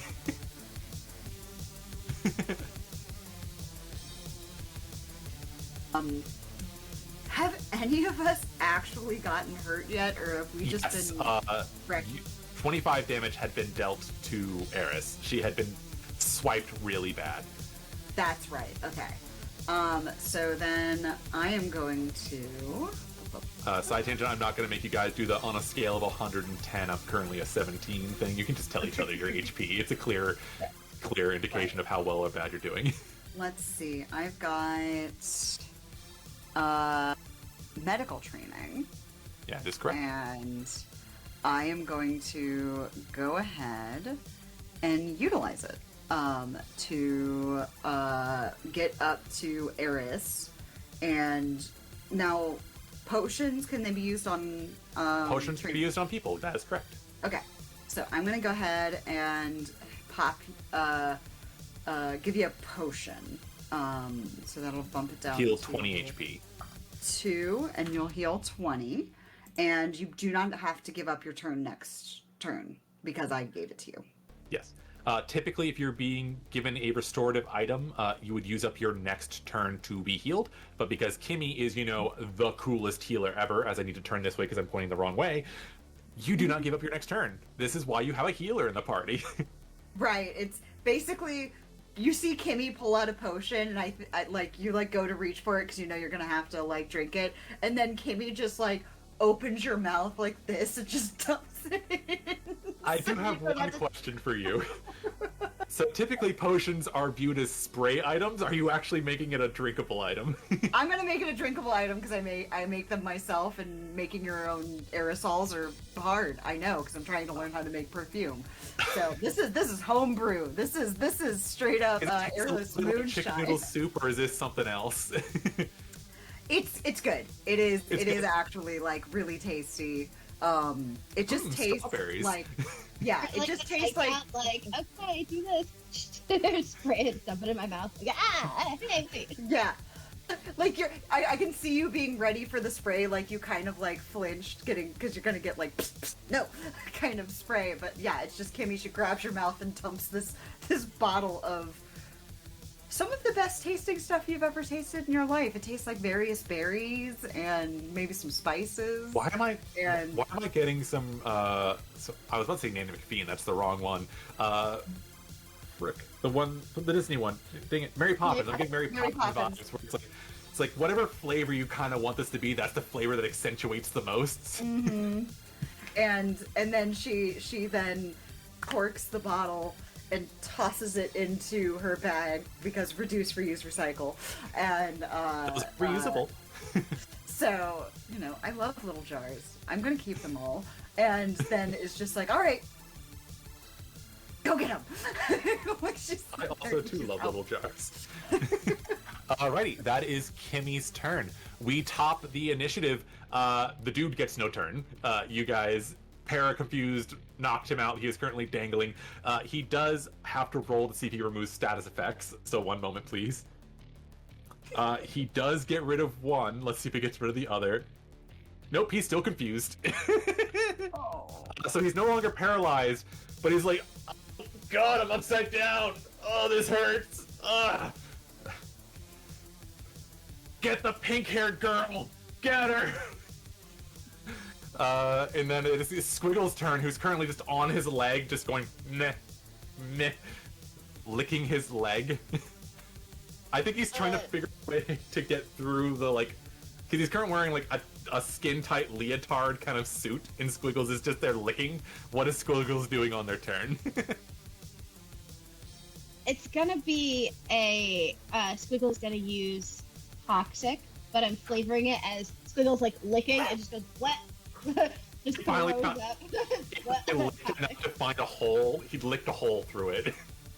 Oh my God! If I remember correctly, So because Toxel is a poison type, that automatically can't hits. miss. It cannot miss. So Yeah. So, the target is badly poisoned. you absolutely poison him. I think. 1 second.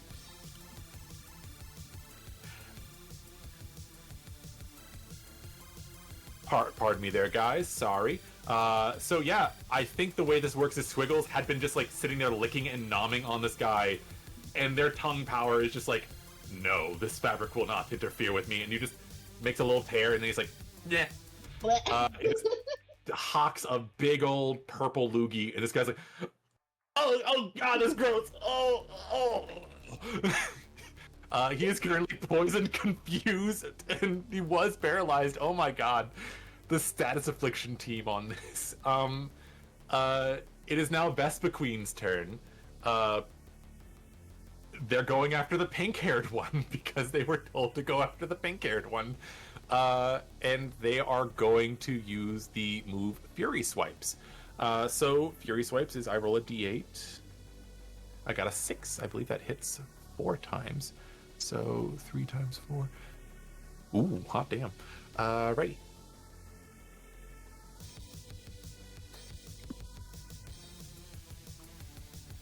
Okay. Oh. Ooh. 4, 8, 12. It's 19.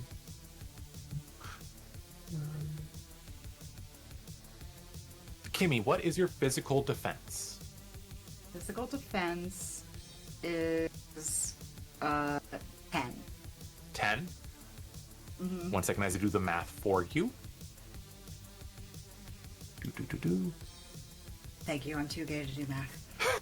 No worries. I behind the scenes I asked them if they wanted me to handle the math for them because I'm used to running this game. I've been playing and working in it over 2 years, so I'm used to it. Oh, honey, damn. This was not a critical hit, but they did roll high. I'm assuming that your evasion cannot beat a 12. Where's my evasion? It'll be your speed or physical evasion. The AC of their move was 2. 5 is my speed. Yeah, so you cannot beat this. Your evasion is going to be the number, just for future, if you look on your character sheet, it'll say evasion and then L2, whatever. That's physical evasion, special evasion, and speed. You can choose between one or speed. Kimi, you take 40 damage. Ouchies. That does give you 2 injuries. Oh, As basically the guy commanded this Vespiquen as he got poisoned, and it basically just launched onto you and grabbed you and just started like trying to like slash at you multiple times. In your head, because of Channeler, you do get an image of like it doesn't want to do this and it's being compelled to do this. So you can feel the regret. Can I don't know the like this is how I would flavor it, but I don't know if it's what channeling would do. Let me look at my Please tell me what you're trying to do and I will help you do it with the best of my ability. I would love to try to supersede what's giving her the commands. Ooh. You guys always say the things I like to hear. That typically isn't how Channeler works, but I like the idea. How about if you would like to spend me 2 AP right now, and I'm just going to do this for the scene. This is not a whole time thing. This is more of a cool moment thing. If you spend me 2 AP, I will let you make a focus check and try to see if you can help it fight this. I almost think, like, in her head, Kimi is check, yes. trying... Yeah, Kimi is trying to drown it out. Like, I like this thought process. I like it. So I will say if you can spend 2 AP as a resource, even though it is not your turn, I will let you try to combat this. Minus 2 AP. Okay. And you said it's an intuition? It would be using intuition. This is a rule of cool moment for this. I'll take it.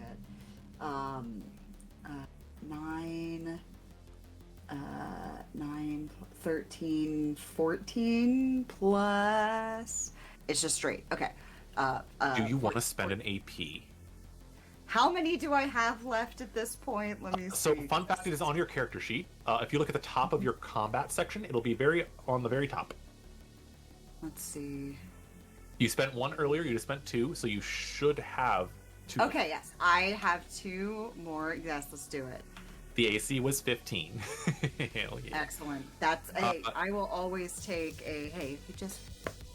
So. Sometimes I gotta drop the hint. You clear it. In this moment, you can feel its regret. You know the thing where you see where somebody's being like forced to do a thing and you can...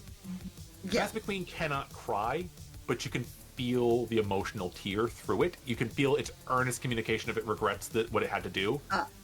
Kimi pushes back. I don't blame you.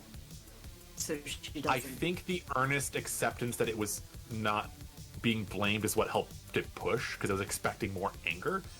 And in that, it is going to, with that forgiveness, it is able to push through this, and you can see the Vespa Queen, like, with its last bit of energy, it's like, because you're communicating your own things, right? Would you have been thinking about the speaker that you saw earlier? Yes. I think that would, between Hevard saying that it was a sound, her hearing it was a noise, and noticing that he's holding a speaker, her brain just kind of pops out the image of the speaker on Mr. Status Effects over there. Mr. Status Effects. So with that, like, moment of clarity, the Vespa Queen is going to supersede its prior order and command the Combi to destroy that thing. Alrighty. So that was a pretty cool moment. It is Ronnie's turn. What would you like to do? Okay. Well, once again, I had plans, and they now have to be reconsidered because we have very intelligent and creative comrades on this team. Love to see it. Okay, so it looks like the combi are going to start rushing Mr. Boombox over there. Yep. Okay. To be fair, that is a meta-knowledge thing, but I think you would have seen... she probably would have verbalized it as well as, like, I forgive you. And then you could see the... like, we're not going to make this a difficult thing for you. You would have been able to figure it out via context clues. Yeah, so I'm, I don't know how exactly I may go about this in the rules. Just tell me what you guys are trying to do, and I will tell you how it works. So I'd like Ronnie to go into apprehension mode, subdual mode. You want to go capture the guy? Yeah, I wanna do the guard dog, police dog, wrestle him down. He's currently hanging from the thing. I would say that it was roughly 8 squares up. I would say it's 7 because he's now hanging. Let me double check. I don't have your character sheet pulled right now. So Ronnie has an overland of 9 and a jump of 2-2. So she can jump 2 up. And I'm acrobatics not gonna make this of 46 for that matter, if there's a way to sort of leap and bound. I will rule that if they wanted to try to run up the side of the thing, I would make it a skill check, and they could easily run up. They could try to run up the side of the thing and then jump. Is that what they'd like to do? Yeah, that's what I'm going for. Give me an acrobatics check. I'm going to make the DC for this an 8. They're currently just basically trying to run up the side of the thing enough to be able to jump off and snag him. Yep. Okay. That is... bonuses. Cool. That's a 10. That is easy enough. My only question is Ronnie trying to grab the person themselves, or are they trying to grab the thing that they're holding? They're going for the grunt himself. Okay. Yeah. So in that case, that's a much easier grab. They grab it. So describe how Ronnie does this. Yeah, just scurries up on stage. It runs over to that scaffolding and does just kind of that what bears do, leopards do when they need to real quickly climb a tree or something. It's just yoink, yoink, yoink, leap, and just full on like guard dog straight into the chest. Not really going for claws or teeth or anything. It's not about dealing damage. I'm trying to hurt you. Yeah. Yeah, just the extra weight to knock him off from where he's hanging there and sort of tumble them both down to the ground. Yep. So they use their shift and they use their action to get the dash action, and they just fully rib check, and you can clearly hear the sound of like his boots disconnect. He's like, oh, this is gonna hurt, and he just is going to fall. I'm gonna roll for some fall damage real quick just because I think it's funny. We're using anime falling rules where you can fall off a 12 to 15 foot high scaffolding and be not dead. Essentially, yes. I need to pull up the actual rules for that in the moment, but I'm just double checking for myself. I relatively remember how fall damage works in this one. And Ronnie is perfectly fine. They just grabbed onto the scaffolding. They're not going to be falling to the ground. The guy is currently on the ground and easily... Actually, no, Ronnie landed on top of it. Yeah, the plan was to get in position to hold him down to apprehend, yeah. I had almost forgotten. That is on me, I apologize. Yeah, Ronnie is currently just on the top of them, just like paw on the side of his head. honestly, do you mind if I give a little bit of flavor to this? Go ahead. Ronnie is on there. The guy's smashed, head down, saved by his visor, and you can see like a crack happen. And I think Ronnie's just like, and just kind of pushes a paw on it, and you can see the visor fully like crack off. And you see a dude's face. He's got businessman face, like, you know, that snide, like American Psycho, like he's got the cleft chin. He looks all important kind of vibe. That's what he's got. That is Ronnie's turn. Next up is the Combi.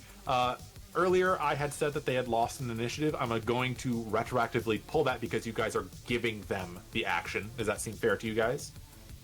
Sure. This goes in your favor. You basically, the way this would work is if they would lose an initiative because of all the status afflictions, but you guys gave them an action, they're going to take advantage of it. I'm not even going to need to roll for this. They are just all going to barrel on, thanks very much to Kimi's action there.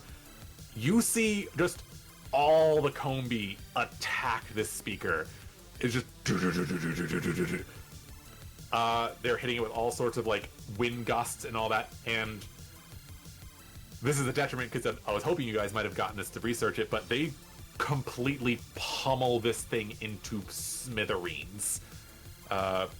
That dull thrumming sound that you heard coming out of it, like a deep bass, is no longer working. And almost as soon as it's fully destroyed, you can you can feel the Combi begin to, like, hurt less. They are now feeling discomfort because of the rappel towers, but they are no longer feeling the pressure from that speaker. And the Vespa Queen is going to be like, "Thank you, child," and just like a little thing is just gonna like kind of grace the side of your face, and then they're just gonna fly off.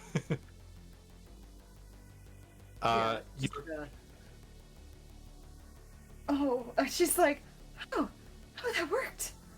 Dumb question: do you still have the bottle in your hand, or did you fully pocket it? I think maybe it's in her hand, like. Because, like, I assume combat's real fast, kind of like most other things. Yeah, She's, like, in the process of trying to stuff it back in her back. It goes to, like, reach for your hand, and it's, like, gonna see if you resist or not. Yeah, she'll hand it over. They pull the bottle up to their mouth, and then just... You now have a thing of honey. Amazing. That is an actual item. You can add it to your sheet. I'm gonna, honey is for sure ingredient in Pokemon. That's one. But yeah, it's also an ingredient for cooking, which is relative to you. Yep. That's the entire thing done now. They're all going to fly away. On that note, I think we've reached the prime moment for everybody to take a break. You guys did stuff I did not anticipate you doing. This went from like, oh, this will be a combat on a hill. They're just going to fight some bees. They'll deal with some stuff. Nope, you're like, nope, we got this. You guys are so cool. I love this. I have the coolest cast members. Well, we'll see after break. On that note, I think we're all going to take a 15-minute break. We will be back in a little bit. Put in your comments down, put in the comments over on the Twitch, or if you're watching this in the future down in YouTube, what you think they're going to do with the Chad. Alright, folks, thanks for watching. It was a fun battle. We're gonna get up and do all the human things we need to do. I encourage you to do those as well. And also, I believe I have it fixed this week. Listen to some fun music in the background and some of the trailers for our previous and other current shows. Hope you enjoy. We'll be back in 15 minutes. See you guys in a bit. You better believe it.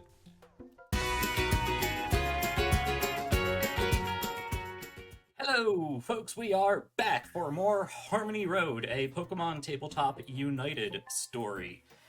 We are back after a, I don't have a bee pun for it. A very large, a fight with bees, and a gear grunt, a team gear grunt that we managed to apprehend.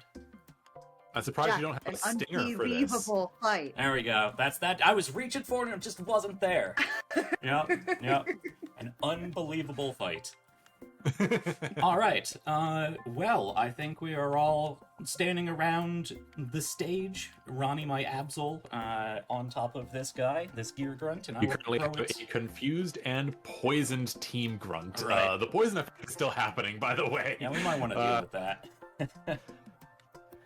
So I'm going to say that he's currently still poisoned. It's still happening. He has gotten over the confusion after dropping, ironically enough, off the wall. Rose is still currently there, just like dusting herself off, because she was fighting, but she wasn't fighting with you guys. She was more handling her own thing, partially because I don't want her to supersede your guys' cool combat fight. Anyways, so there you guys are. Are you walking up onto the stage to go deal with that guy, I'm assuming? So I actually have an idea here. This is just a little bit of a flavor. If it's too much, I can work around it. Could I Please proceed. just sort of probe his surface thoughts to get this guy's name? You have telepath, to Yes. my knowledge, correct? Yep. To my knowledge, you're able to get surface level thoughts and then push for deeper. 1 second. Telepath. I will be using it in more detail coming up, but I just like to see if I can get his name. No worries. I believe you can. And just me trying to remember all the various different fun things you can do is a lot to remember. In this game. Anything that he would oppose would be an opposed focus check.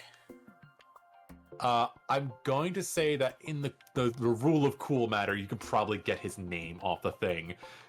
Okay. Pull up your random name generator then, because who am I talking to?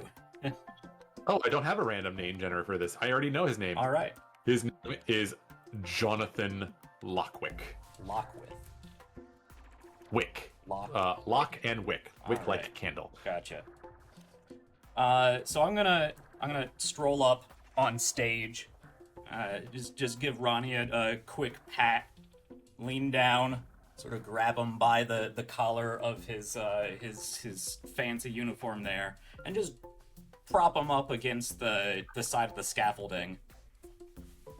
And I'm gonna kneel down, and I'm gonna do the Agent Smith rendition. Kneel down, make very deliberate movements to take off my sunglasses, slowly close them, put them in my pocket, straighten my tie.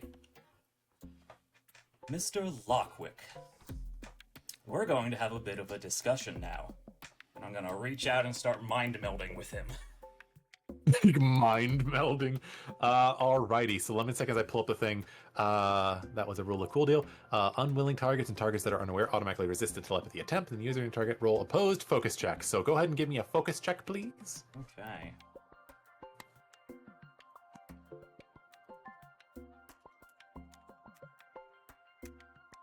$17. You easily beat him. He rolled an 8. All right, which isn't bad. But I'm a psychic. This was an average focus check. This is not a man with focus. Yeah. So I'm going to say out loud, because I presume I can read his thoughts, and any sort of actual conversation we have will help direct, pick an important. That's how it works, out. essentially. Yes. So essentially, you can read his mind. It basically is surface level things. It's hit or miss, but yes.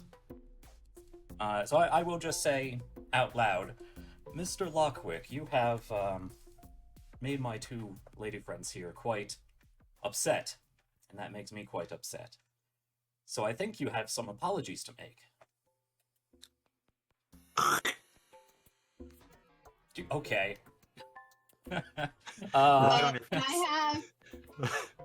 Can Squiggles just do the same thing back at him, except it's poison? Oh, absolutely. Absolutely. This guy's already getting... just so you know, mechanically, I am keeping track of his poison level, so this will be a conversation. So I'm not putting a timer on it, but he's currently slowly getting ready to pass out via poison. But he's like, they know what they did. They always think they can get away with whatever they want. But I'm going to have my revenge. And again, very deliberately take out like a handkerchief or something and just dab that off. Roughly 10 seconds later, he just takes another he looks worse than he did a second ago. Kimmy looks over at Bubbles and goes, why don't you have a seat? Are you asking her to heal him? No, I'm asking her to sit on him. Oh, perfect. I love it. Okay. No. Ah! 1 second. I'm just curious. I have to double check what her weight class is. 1 second. Her size is medium. Her weight is 3. Okay, so she's not huge by any means, but it's still uncomfortable. It's like the equivalent of your medium-sized dog hitting you just in the wrong spot. It's like, ah! And then she looks over at Best Boy and goes, "Do you want to snuggle with Bubbles right now?" Of course, mommy. And just you can clearly see him get the intent, and he fully goes for that jump that is clearly aimed directly at a crotch. 2 paws in, just ah! Full soprano scream. I want to be very mindful that the microphone might not be equipped to handle. Are we thinking about maybe talking more a little bit? Did you know there's 206 bones in the body? And I know how to break all of them.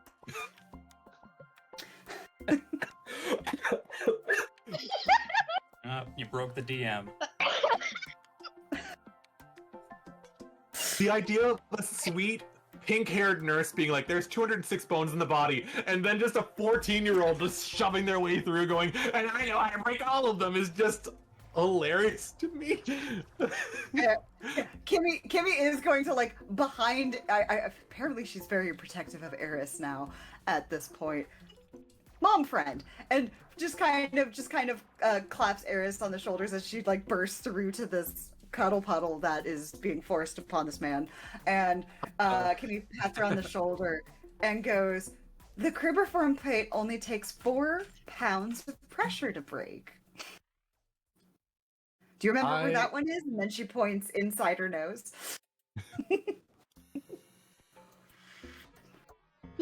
So I love that you guys are basically torturing without torturing. Side tangent, I love that. I'm glad that you guys are avoiding like the usual method, should I say. So with the fact that Hevard is currently directing the conversation and you guys are assisting while you're listening, you're currently getting a bit of a preview of this guy's like mental state. You can feel that he's trying to avoid like thinking of certain things, so it's not like a 100% perfect thing, but you did roll very high, so you're getting quite a few things. You're getting the images that this guy was at one point a pretty high-powered stockbroker, and then he had basically harassed a lot of his secretaries, just like demeaning them, asking a lot of people to stay late, that type of behavior, and got fired.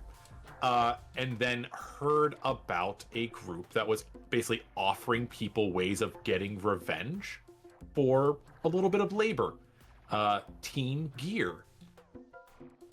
And you're getting like this bit of him essentially. You guys are getting so much more information than I anticipated you getting in episode 2. He was supposed to be able to get away. No, that's not going to happen. So essentially, you're getting like a cliff notes where he's intentionally avoiding like trying to think of some things. Like he had been given some training, but he's not going to beat a trained telepath. Not a chance in the world. Essentially, he basically signed up to get revenge against people that wronged him. And you're getting the image that essentially he like doxed a bunch of people that got him fired, and in exchange for that help, he was told that he needed to do some stuff. And he was told that he needed to go and test some equipment. And the person you're seeing that gave him this order is wearing an outfit that is kind of similar to his, except the helm that he's wearing actually looks to be more like a smiling face. It is the same visor, except their face is covered, and it's got like this big, almost Gengar-like grin with like red teeth and 2 red eyes, and it looks almost like a smiley face, except much more menacing. And essentially, in a very like, in a voice that's clearly being modulated, he's like, "We just need you to try out some equipment for us. Go stir up some fun." And he hands him what looks to be the megaphone that was completely obliterated. Sorry, unfortunately, you guys did destroy it, but hey. And then the guy got a slap on the back and it's like, "Just report back when you get the means through the usual channels." And that's essentially the whole thing you got through roughly a 30-minute interaction with him so far. And then his last couple thoughts were, "Oh God, my balls! Ow, ow, ow!"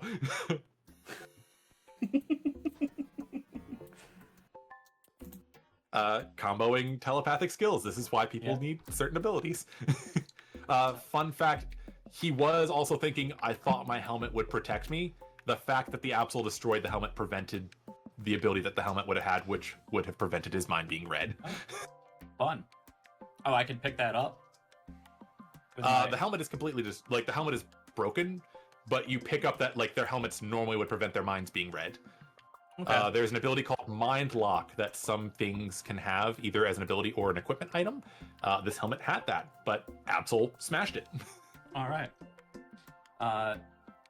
Well, interesting. It seems you had some homework you needed to report back on. I assume you have some sort of location. Do me a favor. He is currently 30-minute conversation. It's 3 rounds. He is at roughly 4 HP. Is this like the last thing you want to get out of him? Essentially, I'm letting you know that he looks like he's about to pass out, and this is probably the last chance you're going to get. Is that what you want out of him, or is there something else you want to ask? Or do we heal him and continue? Well, I will tell you right now, some of my most Or heal the effective poison. interrogations were with a healer for exactly that purpose. If you just keep them right at 1 HP, I'm going to let you guys know that if that's what you want to do, that's what you want to do. But people remember that will be remembered. Yeah, that's I'm going to say that's a little cruel for a PG-13 Pokemon no, game. I'm not doing not that. that I haven't Here. used it, We but would not do that. I'm just saying my most effective him getting interrogations in game. undeserved is a combat, but I'm also going to be like, please don't do war crimes for me, please. Well, like, if we heal the poisoning so he just stays at 4 HP so we have more time. Do you have an antidote? I don't know that I have an antidote, but I might be able to make one. Unfortunately, that'd be an extended action. You wouldn't be able to do it in the moment. I think I have some berries. What berry do you have? You're confused. Never mind. Never mind. So essentially, this is me making sure that I don't ruin your moment. Is that the question you would like to ask Hevard, or knowing the fact that he's likely about to pass out, is there something else more pressing you would like to ask him? That's the most valuable piece of information. What was your question again, just so I can make sure I give you the proper answer? Siobhan? Oh, I was going to say, I have a first aid kit. I think that's also an extended action to stabilize somebody, to my knowledge. So, whatever meetup this guy was presumably going to report back on is the most valuable, actionable piece of information I can think of. But if my friends here would think otherwise, please feel free to interrupt. Mr. Lockwick was told that when he is done his mission, he's to meet him in the usual place. Roughly, they do a dead drop at the end of every week, and he was told to meet him at the Rappel Tower in Autia in a week's time.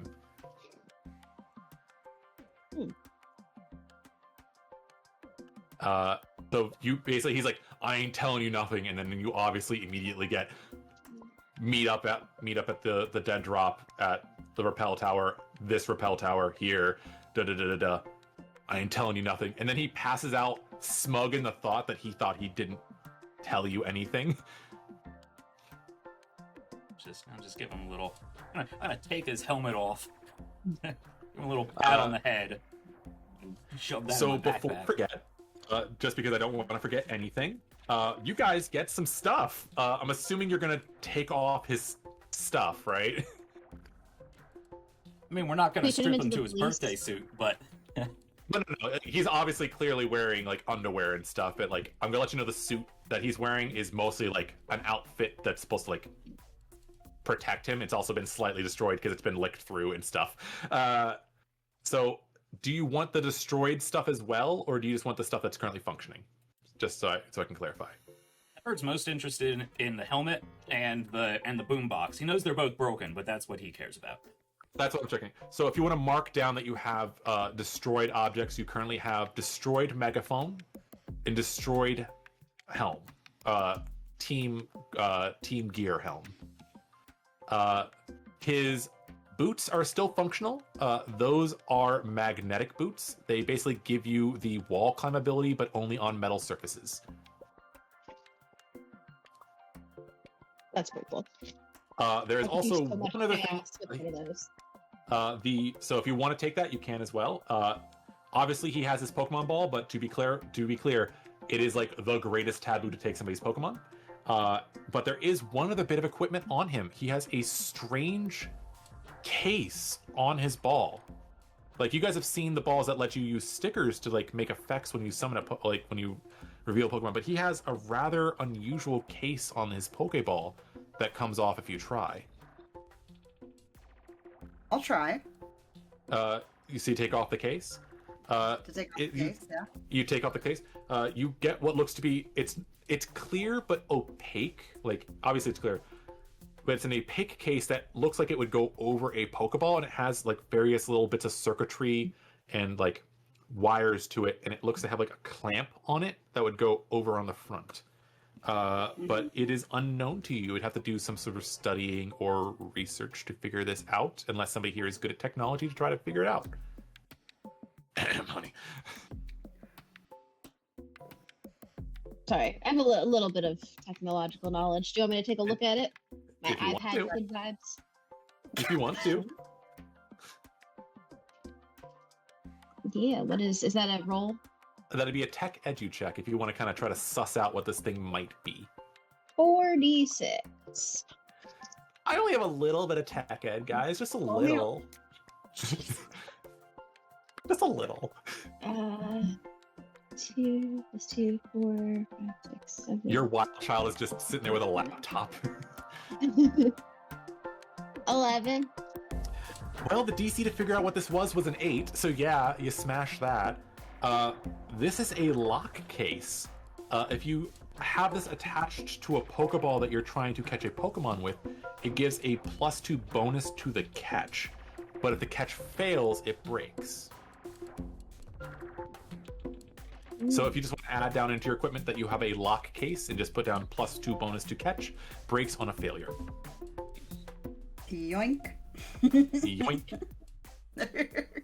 Mine now. So just to clarify all the bits and bobs that you guys pick up, you currently have a broken Team Gear helmet. You have a broken Team Gear megaphone. You have a set of wall climb boots that work on metal exclusively, and a lock case. And before I forget, the most important thing, you guys got 37 EXP for your Pokemon and trainer level ups. You guys will do that at the end of the session. Obviously, you will be leveling your trainers up to the next level, which I believe puts you at level 8. For clarification, for the EXP, you can apply that to any Pokemon that you guys had out. To my knowledge, you had both of your Pokemon out, so you can split that up any which way you please. You can add it all to one Pokemon if you'd like, but probably better to split it. And that's 37 XP. We'll make sure that Arnica gets that for next time. I probably should have been having Starmetal up. Nope, nobody in the chat. So, with that said, the guy passes out, smug in the knowledge that he told you nothing. What do you guys do next? Is there an Officer Jenny we can flag down? Rosetta's already on the phone with officers. She's, girl, just straight up fell off the stage like an idiot. Just, I don't even know. Like, could you come get him? Straight up. No, crazy ass white boy. Just poof. Don't even get it. I think Kimi is at least trying to stabilize him so he doesn't just, you know. I believe that you can use your kick to like stabilize him. Yeah, he's not going to keep like. He'll still be unconscious, but she's just gonna make sure he's not gonna. Yeah, to my knowledge, when you fall unconscious from a status affliction, you are no longer continuously being buffeted by it. Mm-hmm. So yeah, like this is more like flavor of you're like, okay, idiot's unconscious. Let's make sure he doesn't like throw up and die type of vibe. Yeah, we don't want any Put aspiration. him in the recovery position. Yeah. Recovery position. But yeah, so I think once she's finished with that phone call, she kind of closes it. her and Clyde kind of walk up onto the stage and it's like, well, that was not my plan for the evening. We're gonna need to, there's a lot of honey just everywhere. So what's the deal with this guy? He told me short stack. His Mankey stole my phone. This guy had a Mankey? He was the speaker he was holding was also making all the comb be weird. Okay, that's weird, but like I guess that makes sense. But like, why? Apparently, It hurt. It made them uncomfortable. And it seems I'd be works for uncomfortable with somebody. new organization. Rather, Is that why he's got a Petty and big ass G vindictive on his one. chest? Hmm?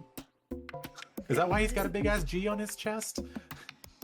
I assume it's related. G, year. Maybe. What? What? That feels. Is that not cool branding? Is that not in and popular? Not it. I mean, it's a rather well-designed logo. It looks like it took him quite a while to make. No, yeah, it definitely took somebody a little time to make that. So me and Jack look at each other. Wow, he's got really cool stuff. I love that look. I love that look. That definitely didn't take somebody a good while on Photoshop to make look good and then edit it. Let's let you guys continue. I'm gonna blow up this image so the chat can really appreciate it. So that you can see it. Just gotta really look at this really great G on this one guy's chest. Me and Jack worked really hard to make this look good. But anyways, so you'll notice that like Clyde is there with you guys, but he hasn't really been saying all that much during this whole interaction. But he is kind of like coming over and like taking a look at the guy. And you're gonna notice that like Clyde's spending more of his time like checking out the like equipment, like making sure nothing was truly damaged. But he is like kind of like got a hand on Rose's hand, almost like a comfort thing. But you're gonna notice it's less him comforting her and more her comforting him. Oh. You can clearly get the vibe of like this guy is like nervous and she's like, I got you, baby. So did you say Team Gear? Like, is that what you said? That's the deal with the G. I don't get why he's up here. Goobers. Sorry. Goobers? Kimi says that. She's like, I'm sorry. Here, we're like Team Goofy Goober. Why Goofy are you Goober, sorry for calling him a goober? This guy ran up on me.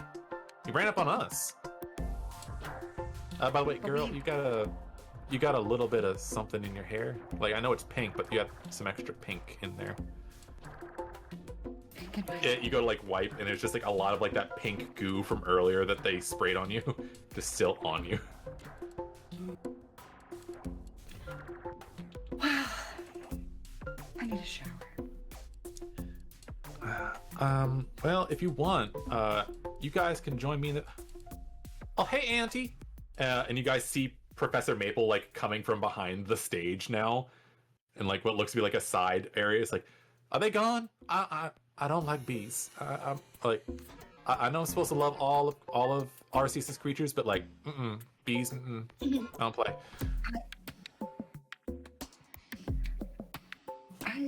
Yeah. They're gone. We destroyed what was making them upset, and then we have this guy who we also destroyed really well. He's alive. Apparently poison does some damage to people. Are you only just learning? She's gonna turn her head. She's like, that turn, like, I don't have the time to no, and then just turns back over to the. It's like, Literally, last time, I'm like, good thing ghosts aren't real. And she's like, I don't have the time for this child. I think this is now going to be a recurring look of like, I do not have time for this child. But she's going to look over to Kimi and be like,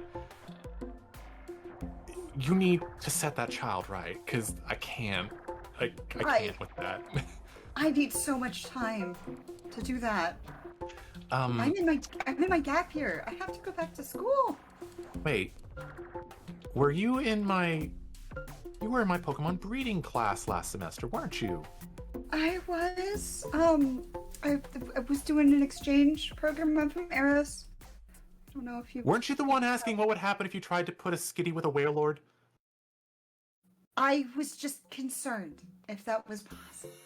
You know, theoretics. Like I was never gonna do it. Look, we let Wailord do body slams on Pikachu's, okay? Like, we have to ask questions about physics. I would prefer if you didn't use that phrasing in particular, body slamming phrasing. I did mean to give this to you last time just because, like, I actually kind of respected you putting up a hypothetical. Too many people would be nervous. We have a lot to break down. Obviously, we need to talk about these guys because I thought this was another thing. So why don't I just have Mendel, you need to go with her child, Mendel. And she's gonna look at her Ditto, who's currently like been up in her beret, and just gonna like kind of slide out of it. And you see a little Ditto just kind of like pop out from underneath her beret. And it's just gonna kind of jump to you and like sugar glider itself over into your arms. Like, sweetie, I have a feeling you're gonna need some help. So Mendel, you keep an eye on her, you keep an eye on him. Well, them. We don't like to attract gender to Ditto. But anyways, his name's Mendel.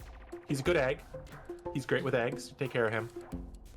But yeah, Hevard, sweetheart. Yes. Hevard, darling. Yeah, your mentor called me, and I think it has something to do with him. So we're gonna have to go to backstage and talk. Side tangent, he told me to tell you that you are late on your latest thesis paper and you're missing out on the dig because of it. Missing out on a lot of things for a lot of reasons, most of them my choosing. To be fair, he sounded like a pompous ass, so I don't blame you. Wait, were your sunglasses off that entire time? Yeah, I was doing the Agent Smith thing questioning this guy, so I'm gonna... Gotcha. So yeah, so she's like, I meant to give you Mendel last time, but you ran out when I asked you if you were implying the skitty was going to be in, then we're not getting into that. There are children present who apparently don't know how poison works. But anyways, I think we all need to... Rose, sweetie, yeah, auntie. Mind if we borrow the dressing? All yours. Take care of it. And she's gonna like gesture that you guys probably should come to this dressing room so she can have a conversation with you. And so I think that's where we're gonna leave this episode of Harmony Road. Kimi, the egg breeder, has been gifted a Ditto, who we will give the stat blocks to Siobhan later. It is a level 10 Ditto with the ability Imposter. It has a skittish nature. Which is why I was hiding in the hat. And Hevard, who is this stranger that everybody keeps talking about? Your mentor. If people want to find out, I guess they're going to have to join us on the next episode of Harmony Road, huh? If I don't want to find out, can I not join us on that? Nah, I still want to play. No, please don't. I would like to have one of these episodes happen where we have every member of the cast in it. But on that note, I think it's time for us to all do our fun goodbyes. Make sure if you're watching this in the future to shout out and say hi to the cast. I think they all did a stupendous job. But on that note, I'm going to start from Twitch screen top left. So Jack, why don't you go ahead and promote all your fun things for us? Let's actually keep this as efficient as I can think of it, because I may have, closing remarks. Let's actually just go reverse order, Rayne, if you don't, if you don't mind. Hey, you're running the show here. I'm just here to make everything look cool. Yeah. All right. Let's just go in reverse order. We can start with Rayne. You can plug your stuff, and we'll work our way backwards to me. Works for me. In that case, hi there, guys. I am Rayne Grimm, he, him. I operate the YouTube channel Fennec Fables. I also have a Blue Sky, Rayne Grimm, as well. If you enjoy TTRPGs, either playing them, viewing them, or discussing them, I am more than happy to enjoy a conversation with there. I put daily TTRPG prompts and TTRPG questions with a hashtag in front of either of those phrases for you to use to inspire and get you some ideas. If you can, please follow me on YouTube. It really does help me out. And if you'd like, please follow me on Blue Sky. I have fun stuff there. I have nothing to peddle because Etsy has become awful. In that case, I think next up is going to be Siobhan. Hi, I'm Siobhan, or Shiv, she, they. I am Dr. Bubbles PhD on Blue Sky, Instagram, YouTube, the PlayStation Plus. I literally, it's if it has Dr. Bubbles PhD, it's probably me. I am a TTRPG enthusiast. I make YouTube videos about whatever's on my little brain, and I post random stuff on Blue Sky. Sometimes it's art, sometimes it's my wife's reactions to watching Twilight series. Where if anyone has any movie suggestions to hear what my wife wants to see or has to say about it, please let me know.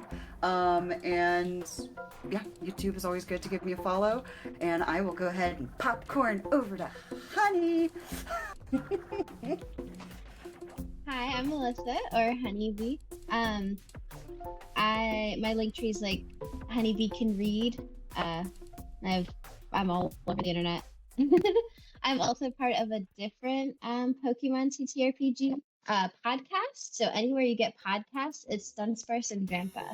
And we just started our new campaign called Harmony. It's crazy how I'm in two campaigns. We have Harmony Road and Harmony. I swear to God, I picked that name before we ever cast you, so I didn't know it existed.